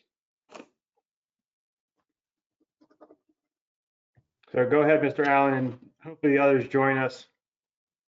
Okay, are you able to see it? I can't see it myself. Okay. All right. I know, and thank you all for having me on this evening. I welcome the two newer commissioners on, and I wanted to give you all a brief description of what our multi-jurisdiction hazard mitigation plan is, first of all, so that everyone is on the same playing field in regards to what goes on with a hazard mitigation plan. And of course, you can see as you're reading through your presentation, did we lose it? Or is it still up for you all to see? We can still see it. Okay. There's Rachel. Hey, Steve. Hi, everyone. How you doing? Troy's signing on right now, so he'll be in a minute. All right. And I'm not able to see my slide, I don't think. Yeah, there we go. Possibly. Okay, so first of all, what a hazard mitigation plan is and you can read, I don't have to read it for you, but the important thing is we have a lot of different hazards that we are exposed to within Jefferson County, as you can see. Flooding, high winds, winter storms, including pandemics now. And it's a living document. Additionally to that, and I want to really emphasize that it has to be readopted and submitted every 5 years. And the next plan, even though it says it expires in 2024, that means that it has to be signed off by the federal government by January of 2024. So we're a couple of years out from having it completed, and it can take as many as 4 to 6 months many times to get this done. If I can move on to the next slide. You see our first one was done in 2023. The latest one was done in 2018, although it was approved in 2019, and it was revised at that point. And every year, and as Ms. Tabb knows, every year the Risk Assessment Committee meets and reviews the goals and strategies. And we just had that meeting earlier this week. On Tuesday, we had our annual meeting. We normally hold it in the August, September timeframe, but because of COVID and all the things we had going on, we weren't able to get everyone on board. We had our administrative assistant, public information officer that was out on maternity leave at that time. So I needed to get everybody back in the office. There's only 3 of us to start with. So we waited until she was back and available that we could get all of this done. The committee reviews it, and when they do the updates for the plan, they normally would meet every 2 weeks to work through the document in order to complete the timeline. And also we have public meetings for the community to review the new document. There's also a public comment period, and we make copies available through the community for review. And then that final document is put out one more time for everyone to review. And we have the hazard mitigation plan for Jefferson County on the county website. It's under Homeland Security and Emergency Management, and then under plans, under that is where the hazard mitigation plan is. So it's available for review by anyone to see what goes on. The different hazards that we have within Jefferson County: dam failures, droughts, earthquakes, you can see all of them. And it's interesting that pandemic, we didn't put it on there, but certainly it is at the forefront of our thoughts right now.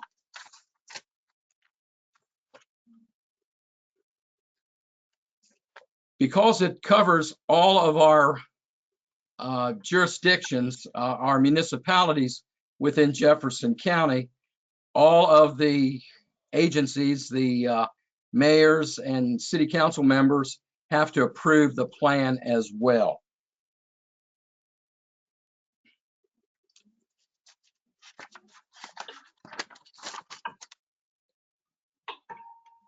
You can see that all of our, and on this slide, by virtue of our location, the municipalities in the county are susceptible to the same hazards as our county.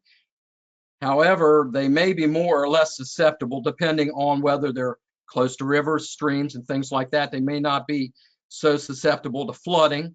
However, there's other problems that can occur in those locations. When we do the hazard probability classifications, we go through a whole list of how frequent do they happen, what's the probability, do they happen occasionally, is it say a brush fire, something like that, so it may be unlikely in maybe a brush fire. However, it could be remote, so you may not have that problem there. But and then also it can be improbable that it would occur. We also talk about and consider in the plan our hazard severity classifications. Would it be catastrophic? Would it be critical, marginal, or even negligible?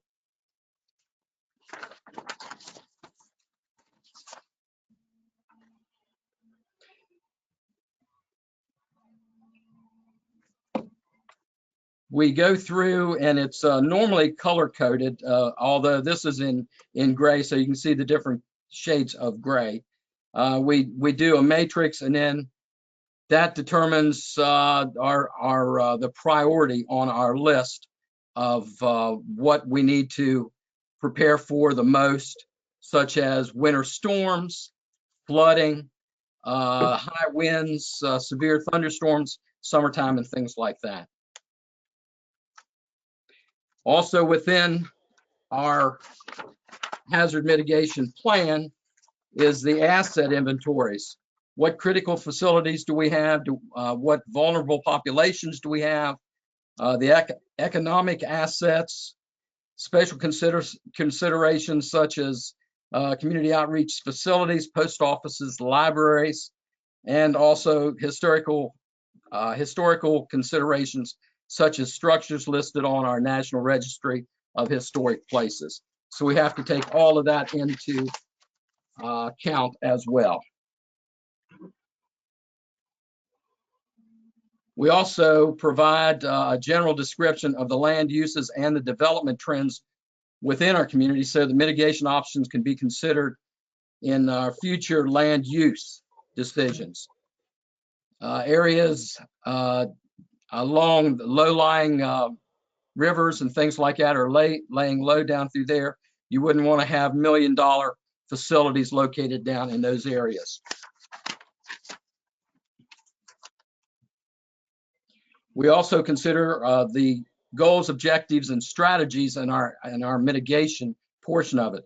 Preventing it, property protection, natural resource protection such as water conservation, structural projects such as flood walls and so forth, emergency services such as radio communication upgrades, and public education and awareness are all covered under our goals, objectives, and strategies.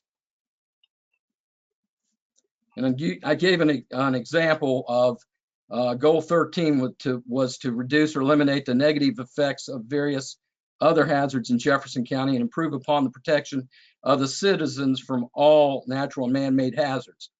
And one of the objectives under that goal would be provide training for our local first responders. And then the strategies are how would we do that? What would we do in the providing training?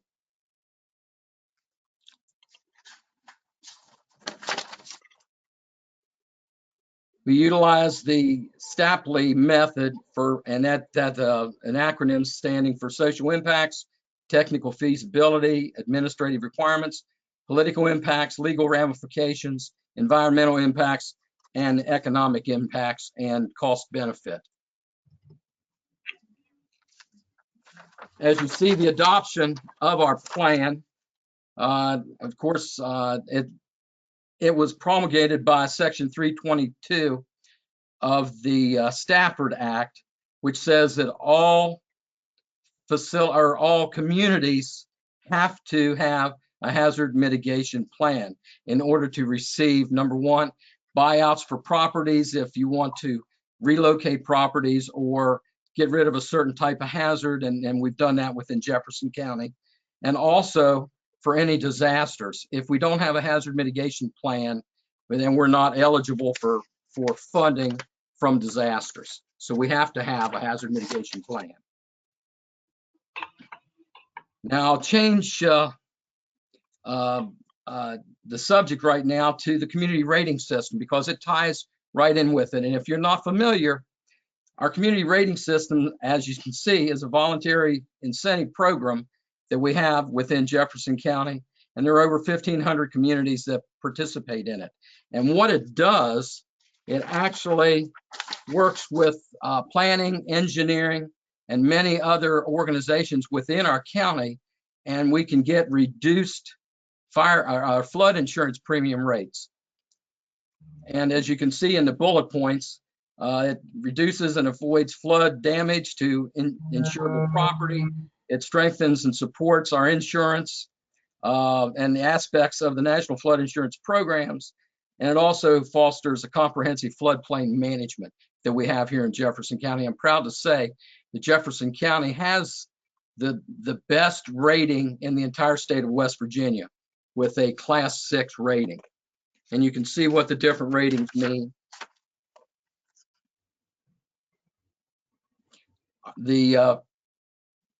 Our residents in Jefferson County, just in the county itself, our municipalities aren't able to do that at this time. The municipalities do not participate in the community rating system. It's sometimes it's not cost effective for some municipalities to participate because there's a lot of work that goes into CRS, and so therefore all areas outside of municipalities in Jefferson County receive a 20% discount if they purchase flood insurance, which we're proud of here in Jefferson County. The way that we can reduce or increase that discount is in 4 areas: in public information, in mapping and regulations, and that's where planning and engineering come into it. Flood damage reduction that we have as a result of good planning and engineering, and our warning and responses.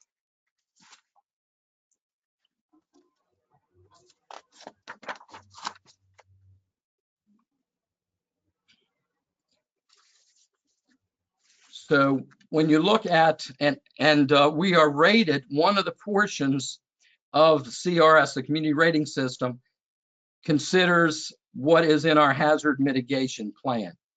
So that's why it's so important that when we do our hazard mitigation plan, we look completely to make sure that our hazard mitigation plan meets all the criteria for the community rating system. And there's a link there with crsresources.org that gives a lot of information into what has to be in the hazard mitigation plan. So that being said, I was approached, and if I can get the presentation off here and stop sharing my screen. I do not see where, okay, if I do that, it should be back to normal. Is that right, Stephanie? I mean, we're not seeing anything. Okay. We got it. Okay. And I've stopped sharing my screen at that time.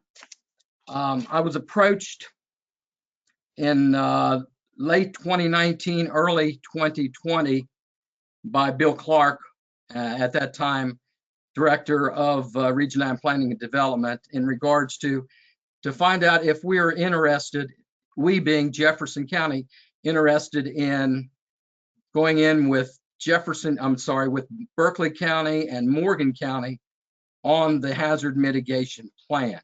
At that time, I told, and the reason we weren't is because we were very focused on making sure that we got the best CRS rating possible, as well as, and this is by my my predecessor, Ms. Miller, getting the best bang for the buck as far as the number of points that we could garner from our hazard mitigation plan for CRS, to make CRS better for us, for Jefferson County. Not to interrupt you, so if we choose to do that, will that have any negative effect on that in Jefferson County? At this point, no, and why I say that is I've talked to many of my emergency management colleagues, and it should not affect, as long as we in Jefferson County ensure that number one, we hold whoever the contractor is for developing the plan, who's developing it for Berkeley and Morgan, to make sure that we hold them to get as many points toward our hazard mitigation plan, that all of those I's are dotted and the T's crossed. And that's really the best thing of getting in with this plan. Plus, I've been trying to get in contact, and I know Rachel has, as well as Bill Clark and several others, with the state. And sometimes it's been difficult to get in contact with anybody at the state level to start working toward the hazard mitigation plan grant. Yes. Right. A quick few rundowns. How does this benefit Jefferson County if we agree to this? Number one, the work will be done a year earlier. We won't have to deal with applying for the grant for the hazard mitigation plan, which can take a lot of time sometimes. I know Ms. Miller had a difficult time in trying to get that. So throwing us in with Berkeley and Morgan, we'd get it done a year earlier. Plus, a lot of the work for our office would not have to be done as far as applying for the grant and things of that nature. And Rachel, I think, and Troy can probably give you more information on what the benefit would be to us. Yeah, and I can. Go ahead. Go ahead. I mean, I can speak a little bit more to the benefit and also with the grant processes, where the status of Berkeley and Morgan's application is now and how that ties into Jefferson and how it's going to affect Jefferson County. If you move forward with adopting your plan a year earlier, you can also include a number of projects related to the pandemic, which makes you eligible for funding sooner than if you wait an additional year and adopt it on your regular schedule. So that's just kind of a sidebar, something to consider. I do want to make you aware that the Berkeley, and just like Steve said, it's very difficult to get things processed through the state. Berkeley and Morgan County, we applied for their hazard mitigation plan funding in December of 2019. To date, it has not yet been funded. The adoption date is February 2022.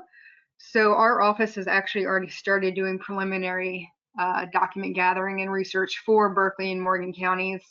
And I actually got a hold of someone at the state today, and it's, yeah, I know it's shocking. And it's actually just held up at FEMA right now. So what would happen, and I talked to them about what would happen if Jefferson County wanted to be involved in the plan. Once Berkeley and Morgan's application is approved, which unfortunately often in this case happens after the project has to start because we're on a deadline, we would submit a grant amendment to include Jefferson County as part of the regional application. Now again, that could take several months to a year to approve the amendment, but we would go ahead and start doing the work with our consultant beginning this April, because that's sort of the I believe, and Troy can chime in on the time frame, but that's sort of the deadline that we have to get started to make sure that the plan is adopted by next February. So, I mean, this is typical. This happened 5 years ago. We had to start work on the plan. We had to front some of the money to pay the consultant because the state just had not approved the grant application before the drop dead date to get approved. And I'm sure that's probably typical for you guys as well. In Jefferson County, probably happened as well 5 years ago. Looking at Steve. So there are some benefits, and FEMA has also expressed wanting the 3 counties to be consolidated into one plan. It makes their job easier as well. We would handle all the administration of the grant and dealing with going back and forth with the state, so that takes a burden off of your Homeland Security office too. So is there any potential downfalls of doing this? I mean, we heard the positives potentially. Are there any negatives associated with doing this?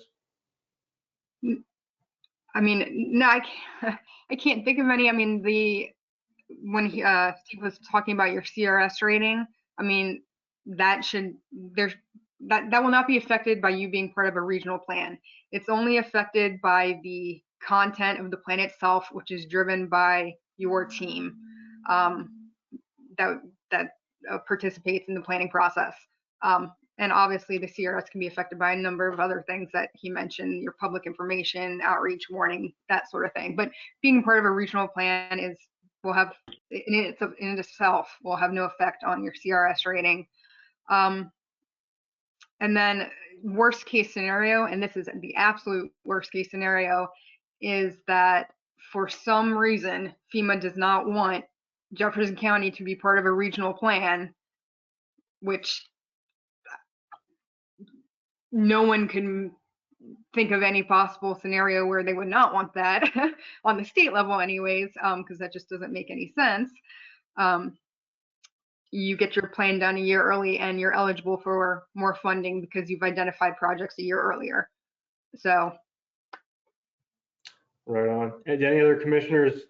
Commissioner Tab, go ahead. Yeah, sounds like it's as hard to get the grant done to do the whole study, but that being said, how are costs shared across the 3 counties, or how is that handled? Is it determined by population, area? How do you do that? So I think Troy, yeah, I don't know if you want to speak to how you, how Michael Baker breaks out their costs. So Michael Baker is our on-call consultant. They've been procured through an RFQ process for these types of plans. So we use Michael Baker International for our hazard mitigation plan, and Troy Trax is our representative, and he's on the call, and he can speak a little bit to, no, there he is. He's hiding behind my panelist list. Hi, Troy. He can speak to the cost and how that's broken out in his work order. We will not charge any administrative fees for Jefferson County.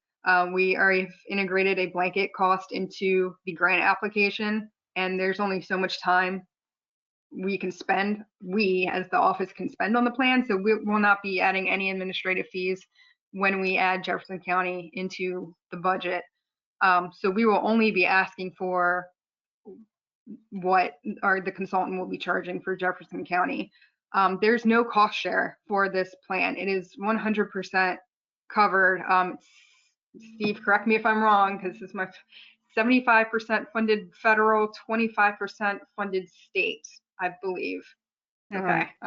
Great. That's correct. There's no, when our hazard mitigation plan of 2018, we being Jefferson County, had that money up front, and then we got paid back through the state once all the bills were taken care of.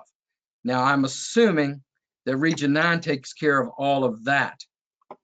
So back to kind of the worst case scenario situation is that for some reason the grant amendment does not get approved by the time the plan needs to be adopted, and we need to pay our final bills to Michael Baker after it's been approved by FEMA. Jefferson County may have to front the $20,000. I believe it's going to probably be a $20,000 breakout per county. Correct. Again, Troy, correct me if I'm off base there. Yeah.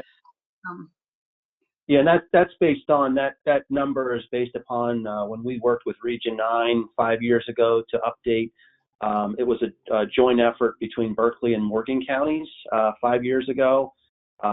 The total project cost was based upon the grant that was approved then. That was $40,000. So where Rachel's getting the $20,000, we're just splitting those two counties in half, for the $40,000 total grant. So if let's just say it's a $60,000 grant or a 40, so we would just, like Rachel said, the money's coming through Region 9. So we would just, we bill on like a milestone schedule. That's typically how we bill out these hazard mitigation projects.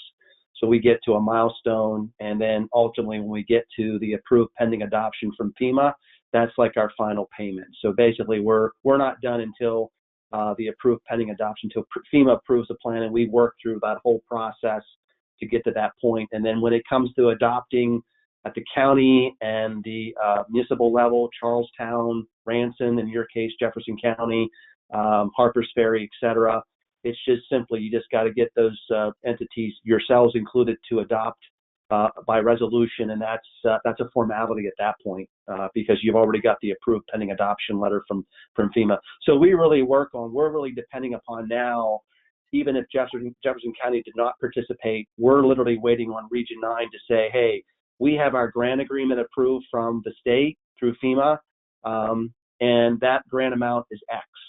So we'll work based upon that budget to help Region 9 in the case of Berkeley and Morgan to get their project done. And if Jefferson County wants to join in, we'll put you in part of the cooperative planning process. And we successfully did that with Berkeley and Morgan, worked in two counties. There was no issue of them having a multi-county plan, if you will.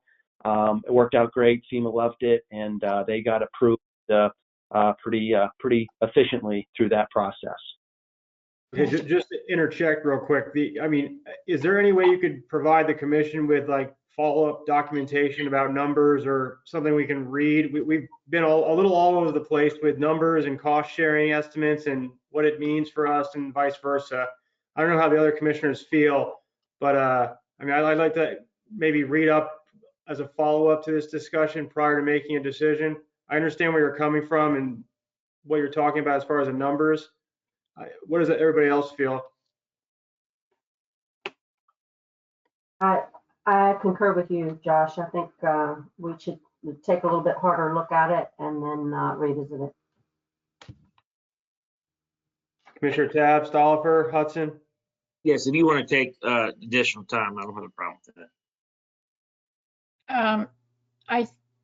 It's my understanding that the cost would be reimbursed once the grant is approved. I know it's a tedious process, all this paperwork that has to be filed, but I thought eventually we do get reimbursed for any cost, but maybe, yes, I see Steve shaking his head right. Yes, but you know, if we don't have to deal with the administration part, I think that'd be great to move forward with this, but I understand others may have questions, further questions. Yeah, I mean, I'm inclined to support it. I just want to do a little bit more due diligence. I mean, I understand where everybody's coming from and the information they're providing. I don't doubt that's accurate information. Just my own benefit, I always like to do a little follow-up with stuff like this. So, Or if I Steve, may.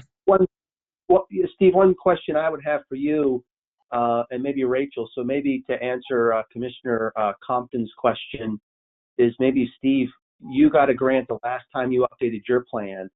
So it might be that I think the information we don't know what the grant approval is going to be going forward. We don't have that crystal ball. So maybe, Steve, you could share what your grant was the last time, that information, and Rachel, you could share what Region 9's grant award was. Again, it was $40,000 that I know of. So I don't know if that is what Commissioner Compton and his fellow commission members are looking for, is what, as a history, what did you get the last time? And that's kind of a guide or possibly of what possibly could be approved in this new round of grant application request. Does it make sense? For Jefferson County, for our 2018 hazard mitigation plan, we were granted an amount of $60,000, of which the cost for it was only $17,000. That's what the contractor that we had at that time charged. So we turned back in more or less because we could have spent all the way up to $60,000. So we only had billing for $17,000 for the contractor, and then we provided meals at the meetings, and that's where, as Ms. Tabb was talking about earlier, we had that money that the county had to front up, but that's all it was, because the contractor at that time knew that until the federal government signed off on it, that they weren't going to get paid until the time that the federal government approved our plan. And at that point, then we did all the paperwork, had everything done, and the money that we had expended went to the suppliers we had for the meals, and then our contractor got their $17,000 grant or $17,000 fee. Yeah, I anticipate when we do, if Jefferson County wants to move forward, like, this is a very unusual situation because they can award us whatever they want.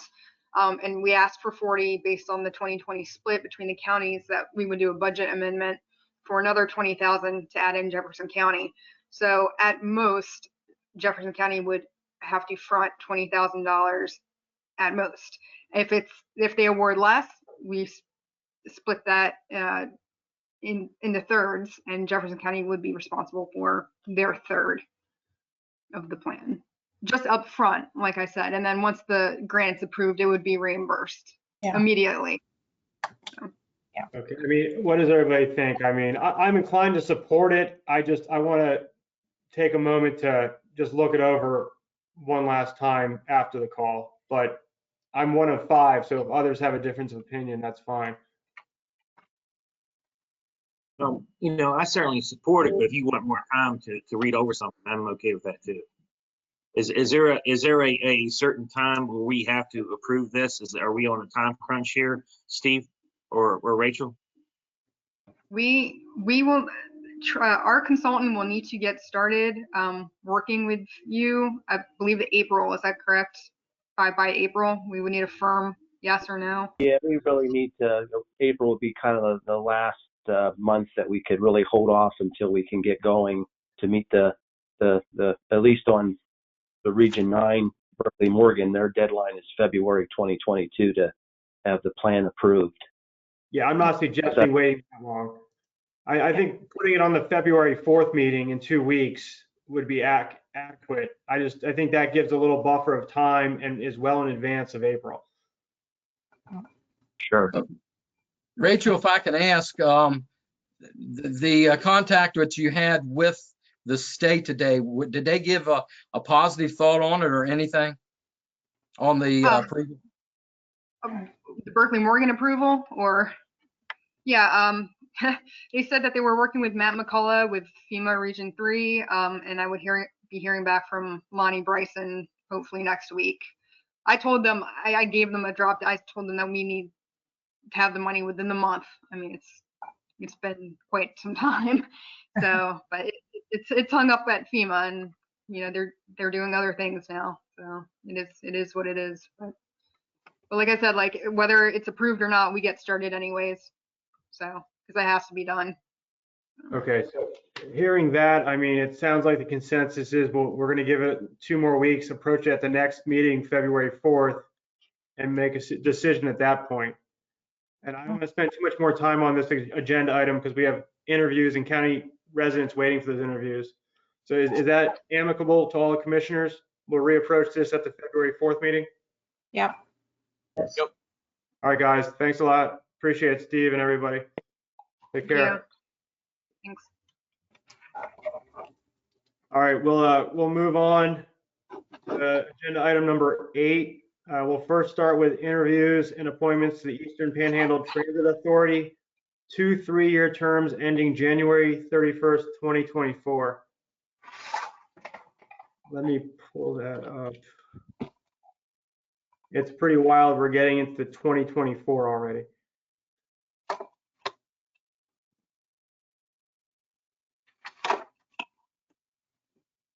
So we have 3 applicants, Joy Lewis, Denisha Chikariki, and Andrew Molahan. Is that right?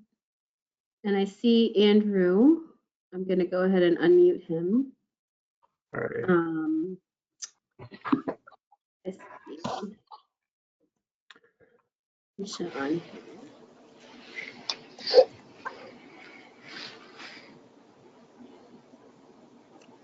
You there, Andrew? Good evening. How are you all? Not too bad. How are you doing? I'm doing well. Thank you. So, I mean, I'll start and just ask the general question you'd expect. Why would you like to serve on the Eastern Panhandle Transit Authority? In general, I'm a pro public transit person. I believe strongly that public transit can offer a service to our community, done right and done correctly. It can help drive economic activity. It can provide access to transportation alternatives for underserved communities, for our elderly, for veterans to transport through our community and potentially, especially longer term, reduce congestion. I mean, there's going to be more congestion as we continue to grow, so it's important that we have transportation alternatives out there, and I think that EPTA is one of those options. I think I can provide a unique perspective. I have a lot of experience in transportation. I have an MBA from Shenandoah. I am a proponent of being good stewards of taxpayer funds and getting, a quality and sufficient return on investment, especially when we're investing so much money into a public service such as the bus service that EPTA provides. So I think I provide a unique perspective that can add value to the board and would appreciate your consideration. Any other commissioners? This is Jane Tab, and will you be able to make the meetings? I believe they're on the third Monday at 4 p.m. Yes, ma'am. I've cleared it with my existing employer and the general counsel there, and they've with the appropriate restrictions and caveats. Yes, they've cleared me to attend the meetings. Yes. Okay, all right, thank you. Anybody else? Have you been to a meeting or participated in one remotely? Do you understand what goes on during the meeting? No, ma'am. I know in general how transit authorities work and how they function in the role of the board of directors and overseeing those entities. However, no, ma'am, I've not attended one of the EPTA's meetings. Any other commissioners with questions? Thank you, sir. We'll move on. I think our Thank you all. Is Ms. Lewis on the phone or on the internet? I don't see her unless we sent her a link, but I don't see her in either list. Okay, and the third applicant is, forgive me trying to scroll through this packet, Miss Chikoriki. Chikoriki is. Chikoriki. I may never get that last name correct. I'm sorry for that. And I don't see her on either. I've searched both lists. I don't see her. I will say that she was appointed to the BZA at one of our other meetings, and that is an exclusive board. So if she serves on that board, She can't. she's not eligible to serve on other county boards. Okay, so. And that's in the code section. Yeah. Got you. So I mean, it may be that she wanted to give up that position, but having her being, even though she was appointed to that, she's not eligible to serve on any other county board. Okay, well, seeing how those are the only three applicants, correct? Yes. So I don't generally appoint applicants that don't show up for the interviews. They may have other commissioners that think otherwise. I'll make the motion that we appoint Mr. Andrew Mullahan to 1 3-year term ending January 31st, 2024. Second. Any discussion?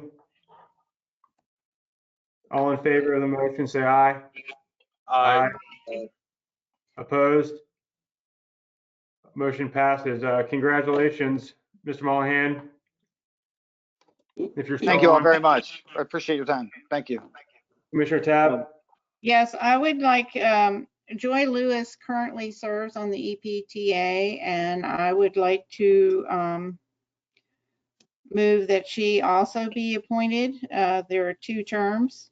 There are 2 slots, I mean to say.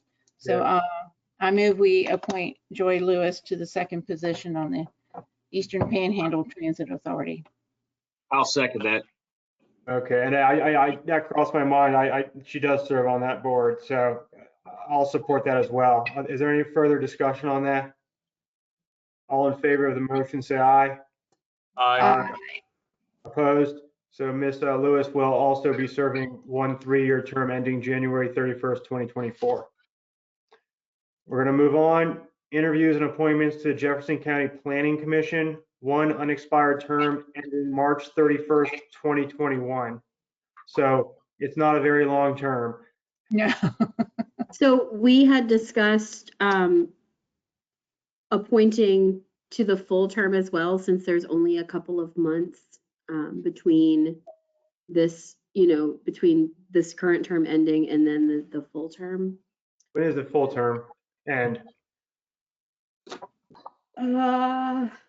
It's 3 years. Okay, so it would be 2024. So March 31st, 2024? Mm-hmm. That's when it would, if you appointed for the full term that expires in March of this year, it would be 2024. Okay, I got that. All right, so I think we have how many applicants? I see 1, either 2? There are 2 applicants, yeah, Matt Knott and Mara Ross. Okay, And so excuse me, I have a procedural question. Can we extend that with it being advertised the way it is, I'm just a little concerned about that. I think you're accurate, Commissioner Tab. I don't think we can extend it Right. Yeah. because that's not how the agenda reads. So unfortunately, we're going to have to fill this unexpired position and re-advertise the position and reappoint the full position. So I'm going to start with Ms. Ross, the interview. How are you doing this evening, Ms. Ross?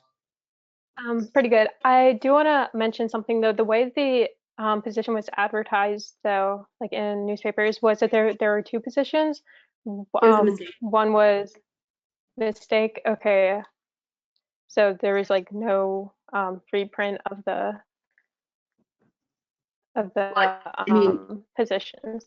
Yeah, 2 or 1. I mean, 2 or 1. The applicants are going to, you know, I don't think it would change the people who are interested in the position. So it was our when we advertised it, there was a misunderstanding. So it is for Commissioner Stolliper was currently on the Planning Commission, and that is for the term. But I don't think advertising for 1 or 2 positions would change the people who would, you know, apply for the position. So as it currently stands on this agenda that was posted, we are only filling an unexpired term for 1 position expiring March 31st, 2021. So. And we will have another Planning Commission term that will end March 31st, 2021. Okay. So Ms. Ross, are you still in the position knowing that it is for the unexpired term ending in March? Yes. Okay. And we did advertise it as an unexpired term. Okay. You just said 2 instead of 1. Sorry. Okay, that's fine then. So Ms. Ross, I'm going to ask you the obvious question that you expect to hear. Why would you like to serve on the Planning Commission? Okay, thank you. I've been a resident of Jefferson County for my entire life, and I am hoping to continue living here for the rest of my life. So I would love to take part of planning Jefferson County's future, because that will also be my future. I hope to bring kind of a young perspective or youth perspective to the board. Maybe get other young people involved, interested. And as a recent graduate, I was able to study a variety of subjects such as music, environmental studies, and energy engineering, which are highly applicable to the Planning Commission. But so I would love the opportunity to actually use that in the real world. So thank you. Any other commissioners with questions? Commissioner Tab? You're on mute. Hi, Mara. Can you tell me your understanding of the role of the Planning Commission? What does it do? So what is it?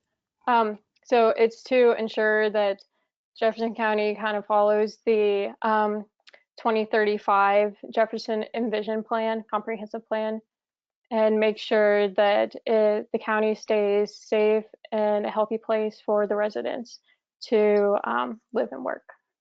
All right, thank you. Any other questions from commissioners for Ms. Ross? Yeah, I'll ask the same as I asked the previous interview. Have you participated in or sat in, heard, either in person or virtual in a Planning Commission meeting? Yes, I have attended it virtually before. Any other questions? I actually have a follow-up, Ms. Ross. What's your view of solar farms? Solar farms, I think that they can be a great source of energy. They just need to make sure that they follow proper protocol. Okay, thank you for that. Any further questions? All right, thank you, Ms. Ross. Yeah, thank you. Next applicant is Mr. Matt Knott. How are you doing, Matt? I see you on there. Good evening. Doing fine, thank you. And you're going to know the question I'm going to ask, so why would you like to be on this board? I've been involved in planning matters for 25 years. I served 2 terms on the Board of Zoning Appeals. I've also been and still am on the Convention and Visitors Bureau. We own property in the county. I've was born here. I've lived here almost my whole life, and I have a vested interest in making sure that the county is both a good place to live and a good place to do business. And I feel like I have a sensible decision-making process in, deciding matters before the board that, are good for the county. I've been to many planning commission meetings. I've been in front of the planning commission for different matters on both sides. I've read all the ordinances front to back, so I'm pretty familiar with them. I also know most of the staff in the office, and I feel like I'm pretty knowledgeable kind of behind the scenes on the issues that come in front of the board. Right on. Any other commissioners have questions for Mr. Knott? Okay, no, Commissioner Tabb. Yes, I know you're a busy guy. Can you make the meetings? I can. Okay, whether they're virtual or not. And how do you see the Planning Commission moving forward?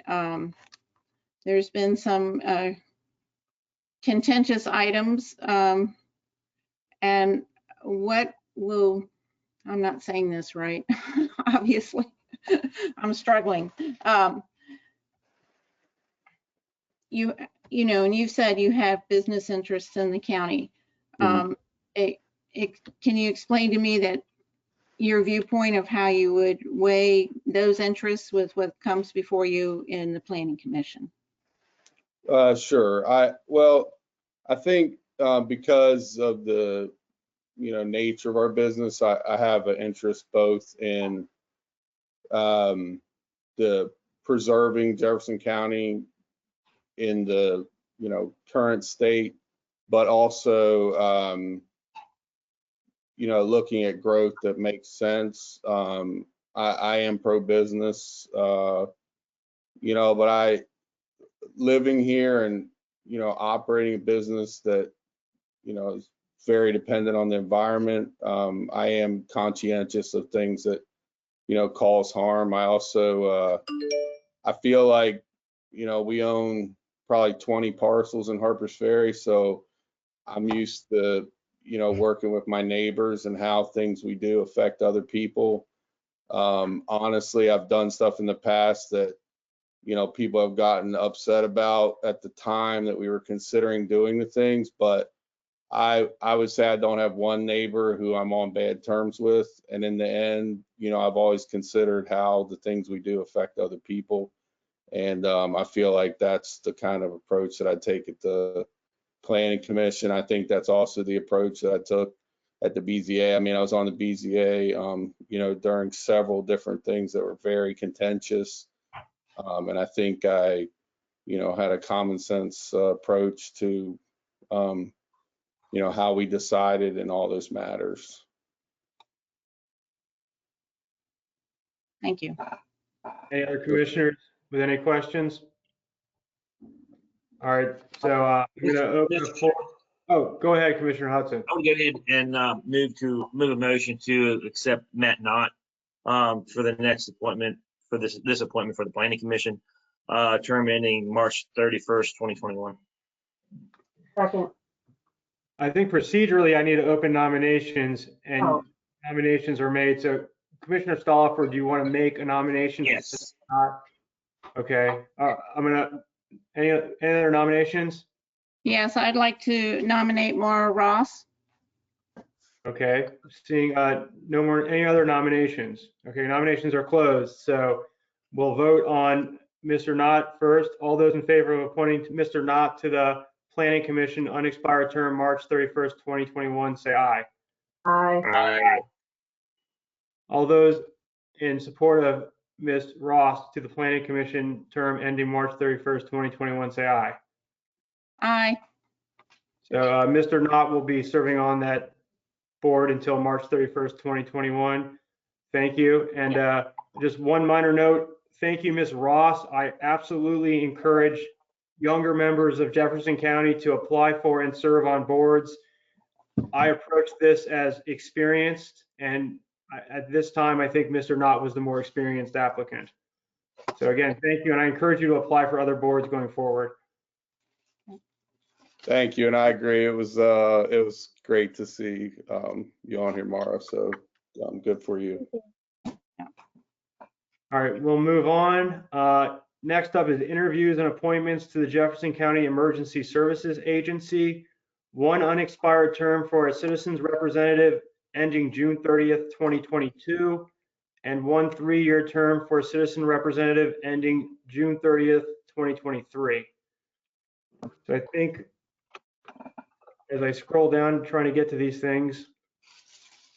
I'm sorry. We have 3 applicants. One is Denisha Shakurki, and she is excluded because of the reason we previously talked about. And then we have Mr. Steve Harris and Josh Stillwell, and they are both online here. Okay, so I just go Stephanie, ahead. I got an email. I think everyone else did, and he did submit his name after the deadline. Leonard Lehman. Yes, that is. I'm sorry, I did forget about him. He submitted on Monday after the deadline. I do not see him on here. Were there 2 that submitted? Yeah, there was a Floyd Nick and Leonard Lehman. That's right. So procedurally, Okay. we usually cut off applications at a certain point in time. There have been instances where the commission has accepted late submissions. Does the commission want to accept late submissions? I guess that's the first question. Is that yes or no? I mean, is there any other commissioners? I'm fine. I'm okay with it. I'm fine with considering it also. So it sounds like everybody's okay with considering late submissions. I'm just procedurally going to go through what I have initially. So Mr. Steve Harris, is he on? He is. He's self-muted right now, but if he unmutes himself, we should be able to. There he is. Yeah, can you hear me? We can, Mr. Harris. How are you doing? I'm doing fine. Thank you, sir. How are you? I know you came before this board last year for this specific appointment, and you're back again. So I'm going to ask you, why would you like to be appointed to this board? And at our prior communications last year, has anything changed from then? Yes. Well, right off the bat, I'm a retired law enforcement officer with over 40 years of public safety experience. In my youth, I actually served on the Harrison County Rescue Squad as a member of the rescue service. Since my last time that I appeared before this board or before the commission, there were several things that the commission asked me to do. Have completed that entire list. I have downloaded and actually have in my hand a copy of the rules of the state rules governing the agency. I have also attended on the web the last 2 meetings that have been held. I have met with Chief Kaiser, or I called and talked to Chief Kaiser. We had quite a bit in common. It was a very informative conversation that we had. And at that time, he updated me on several of the how many people that we have in the service as well, full-time, part-time, and how many calls for service we have a year. So I think that because of my interest, and I might add to the fact that about a year and a half ago, I had to have a trip to the hospital with the paramedics, and they did an incredible job.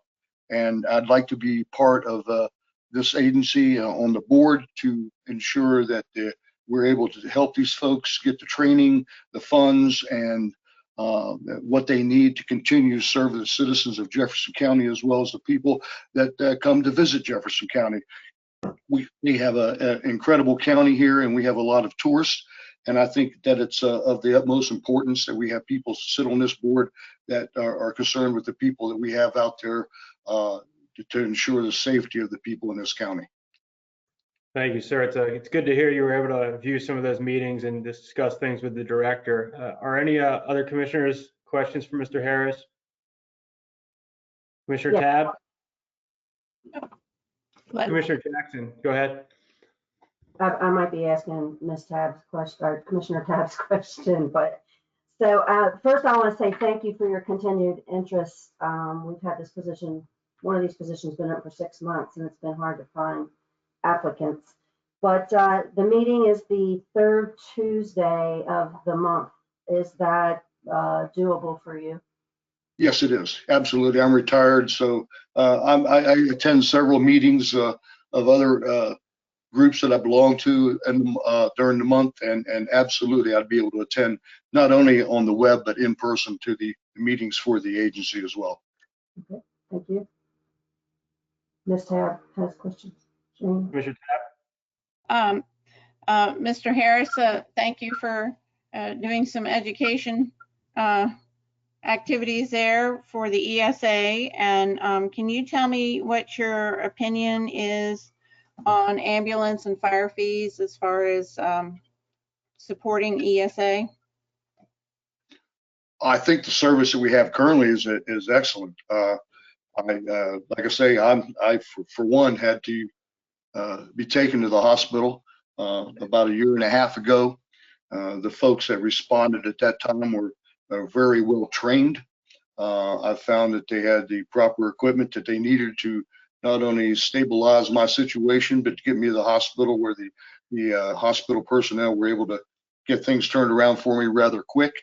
I think that we have an excellent group of folks out there representing this county, and I would like to just be a part of the board to ensure that we keep continue on with that type of personnel out there and getting the training and ensuring that we represent them well. My question was more, and maybe I didn't phrase it correctly. How do you see the ESA paying for these services? How do I see them paying for the services? Yeah, where's the money going to come from to support the ESA? I know that the county gets tasked several times from everybody throughout the year for funds, the commission, but I think that we can also apply through grants. There's several grants out there that are available from the state and the federal government, and that would be another source. And any other types of community groups that would be willing to help fund the agency. Thank you.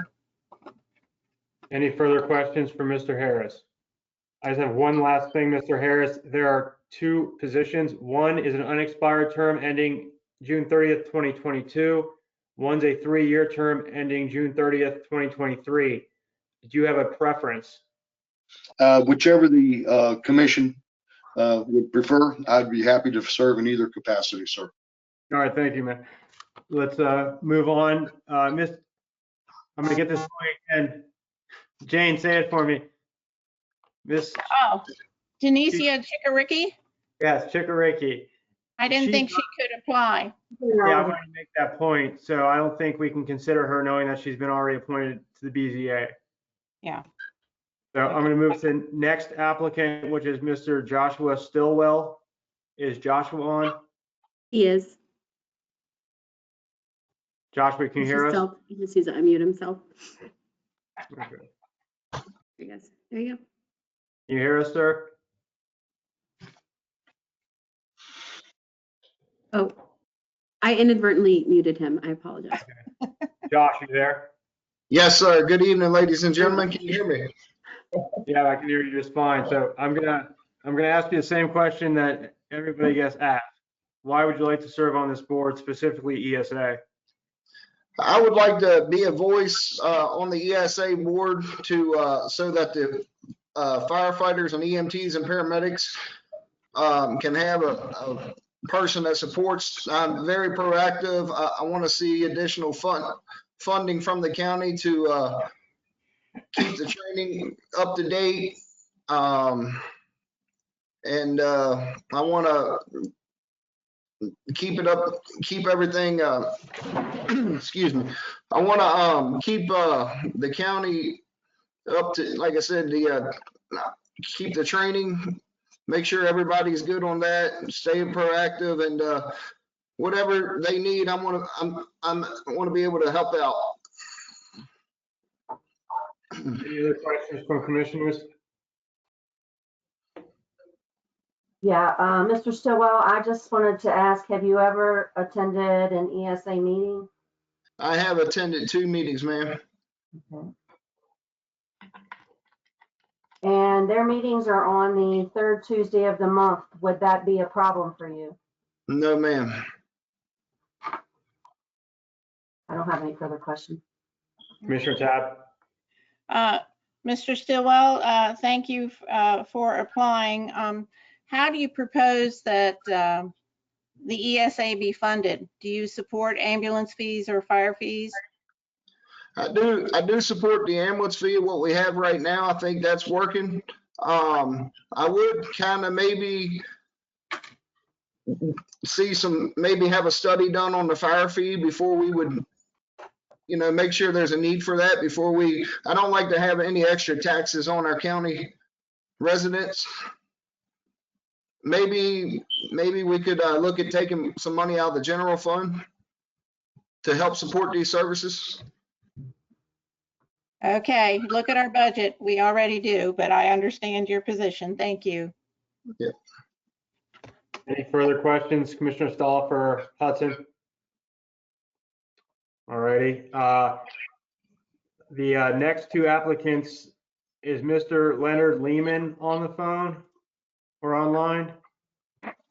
I do not see them in either of the lists, either the attendee list or the staff Nick? list. No one? Mhm.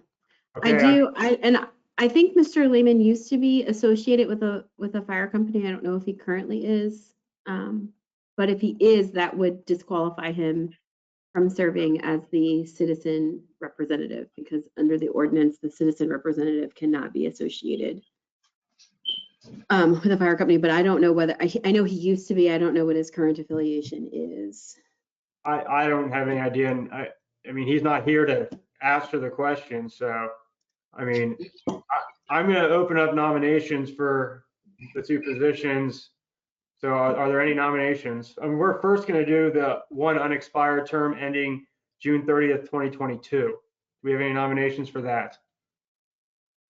Yeah, I'll nominate Mr. Stillwell for the unexpired term ending June 30th, 2022.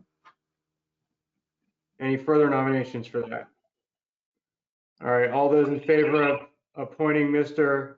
Stillwell to the citizen representative term ending June 30th, 2022 for the ESA board, say aye. Aye. Opposed? Congratulations, Mr. Stillwell. You'll be serving on that board at the Thank citizen rep ending June 30th, 2022. So please see when the next meeting is. Next, I'll open up nominations for the 3-year term for citizen representative ending June 30th, 2023. Mr. Chairman, I would like to nominate Steve Harris for that position. Any further nominations? All right, nominations are closed. All those in favor of nominating Mr. Steve Harris to the 3-year term for citizen representative ending June 30th, 2023, say aye. Aye. Opposed? Congratulations, Mr. Harris. You'll be serving on that board for a few years. It's good to see those seats being filled after being vacant for so many months. I thank you, the entire commission, for the opportunity, and I hope to serve you well. Thank you, guys. You take care. Thank you. Does anybody need a break for a few minutes? You want to take a 5-minute break? Stephanie does. Let's be back here a little before 9, okay? And then we'll power through the rest of this stuff.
All right, everybody almost back. I see Trisha and Jane. Caleb, are you there? Yeah, I'm here. All right, so it's just waiting on Steve and Stephanie. So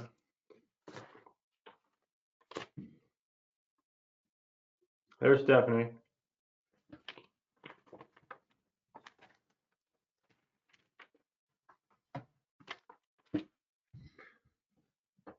So, and Stephanie, I think Nathan, we're going to go to you, and I want to do the new business as the last item. So I don't know how many items you're going to discuss, Nathan, but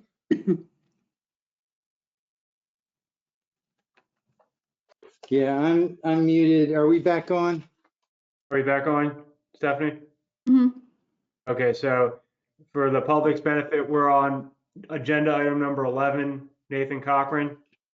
Yeah, I'm at this hour, I'm going to pass over everything. I will point out that with regard to the annexation case, we do now have a final dismissal order, which I will transmit to you all and place in the record of the meeting here. But that case is now officially over. What bullet point is that one? What, just so the public's aware of the annexation case? That is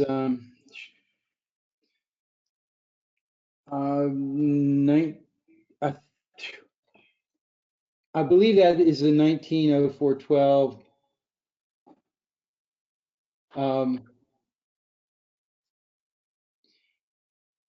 But anyway, it is the result of the annexation case that was appealed to the Supreme Court, returned to the circuit court, and then Charlestown has ultimately decided that they no longer want to pursue this particular case. So we are, we're officially finished with that case. Beyond that, I'm not going to discuss anything else on my list for tonight.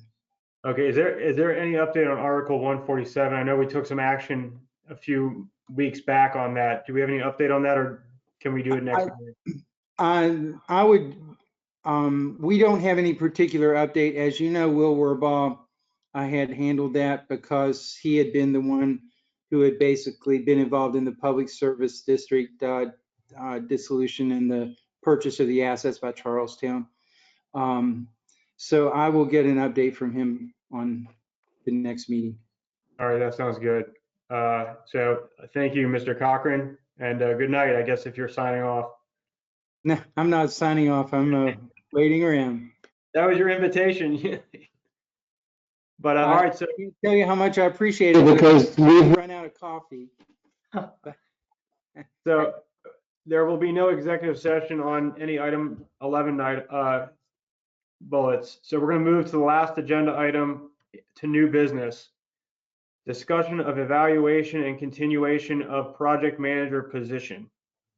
So Stephanie, do you want to give a quick rundown of why this was created subsequently, what its tasks were, and what it subsequently was going to perform? Yeah, so we created the position. At the time we had the CVB project. We also thought that we were going to undertake, or we had begun to undertake, hiring an architect, doing a study for space needs, and then, the result of that would have been building basically an annex downtown that would house all of the county office space, and this position would have shepherded all of those projects through, in addition to any, like renovations that we would have done to any buildings once we moved people out of that building. And that project was canceled due to the COVID-19 pandemic. We put that project on hold, and I don't think the commission currently has any plans to undertake that project right now. Okay. So I guess, and just for the record, I was not in support of creating this position at the previous years seated commission. It is my understanding that this specific position undertook numerous duties to help fulfill the renovating of the visitor center, as you just mentioned, and seeing how that the new county complex is on indefinite hold due to COVID and funding issues, those anticipated responsibilities of this role will not be occurring. So this commission is looking at whether it's maximizing taxpayer dollars to keep that current position as is, even with the knowledge that the complex will not be occurring anytime soon. We've explored other opportunities to potentially transform this position to other departments of the county. Unfortunately, that has not been found to be worthwhile or even able to do so. I mean, I'll open up to other commissioners to what they think. From my standpoint, I don't see how we can use taxpayer dollars to continue funding a position where those duties are not clearly defined or will be occurring, since the complex is not going to be built And anytime soon. That is. when you have this discussion, I think, okay, never mind. I believe, Commissioner Compton, there has been some threatened litigation over this, and because of that, I would ask that we go into executive session over this particular issue, and then perhaps the commission can come back out of executive session and continue their discussion. But there are a few things of which I need to make you aware. Okay, so seeing how that's the case, we're gonna move, we go into executive session to seek legal counsel regarding the evaluation and continuation of the project manager position.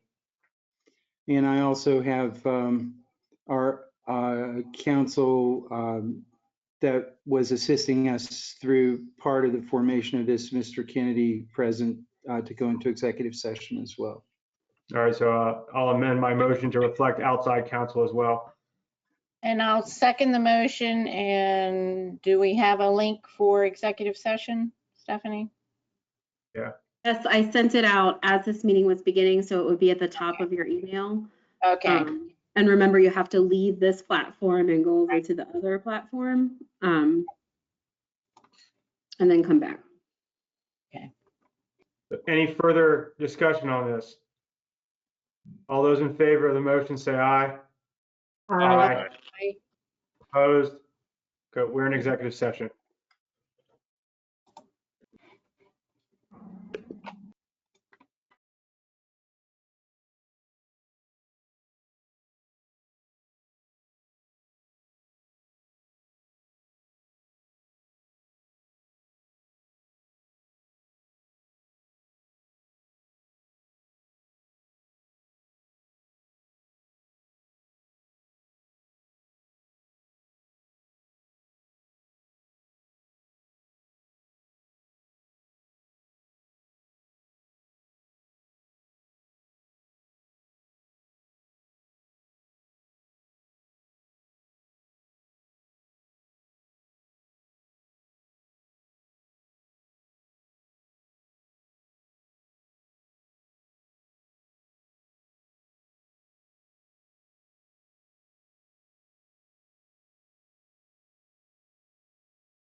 think we're just waiting. Caleb, are you on?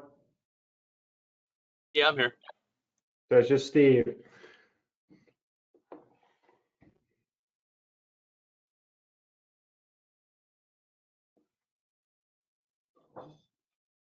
There he is. Yeah. All right, let's go back on, Stephanie. Okay. I'll make the motion that we come out of executive session and we're back in regular session and then adjourn. I'll second that motion. Any discussion? All in favor of the motion, say aye. Aye. Opposed? We're adjourned. Thanks, guys. Good night. Take care.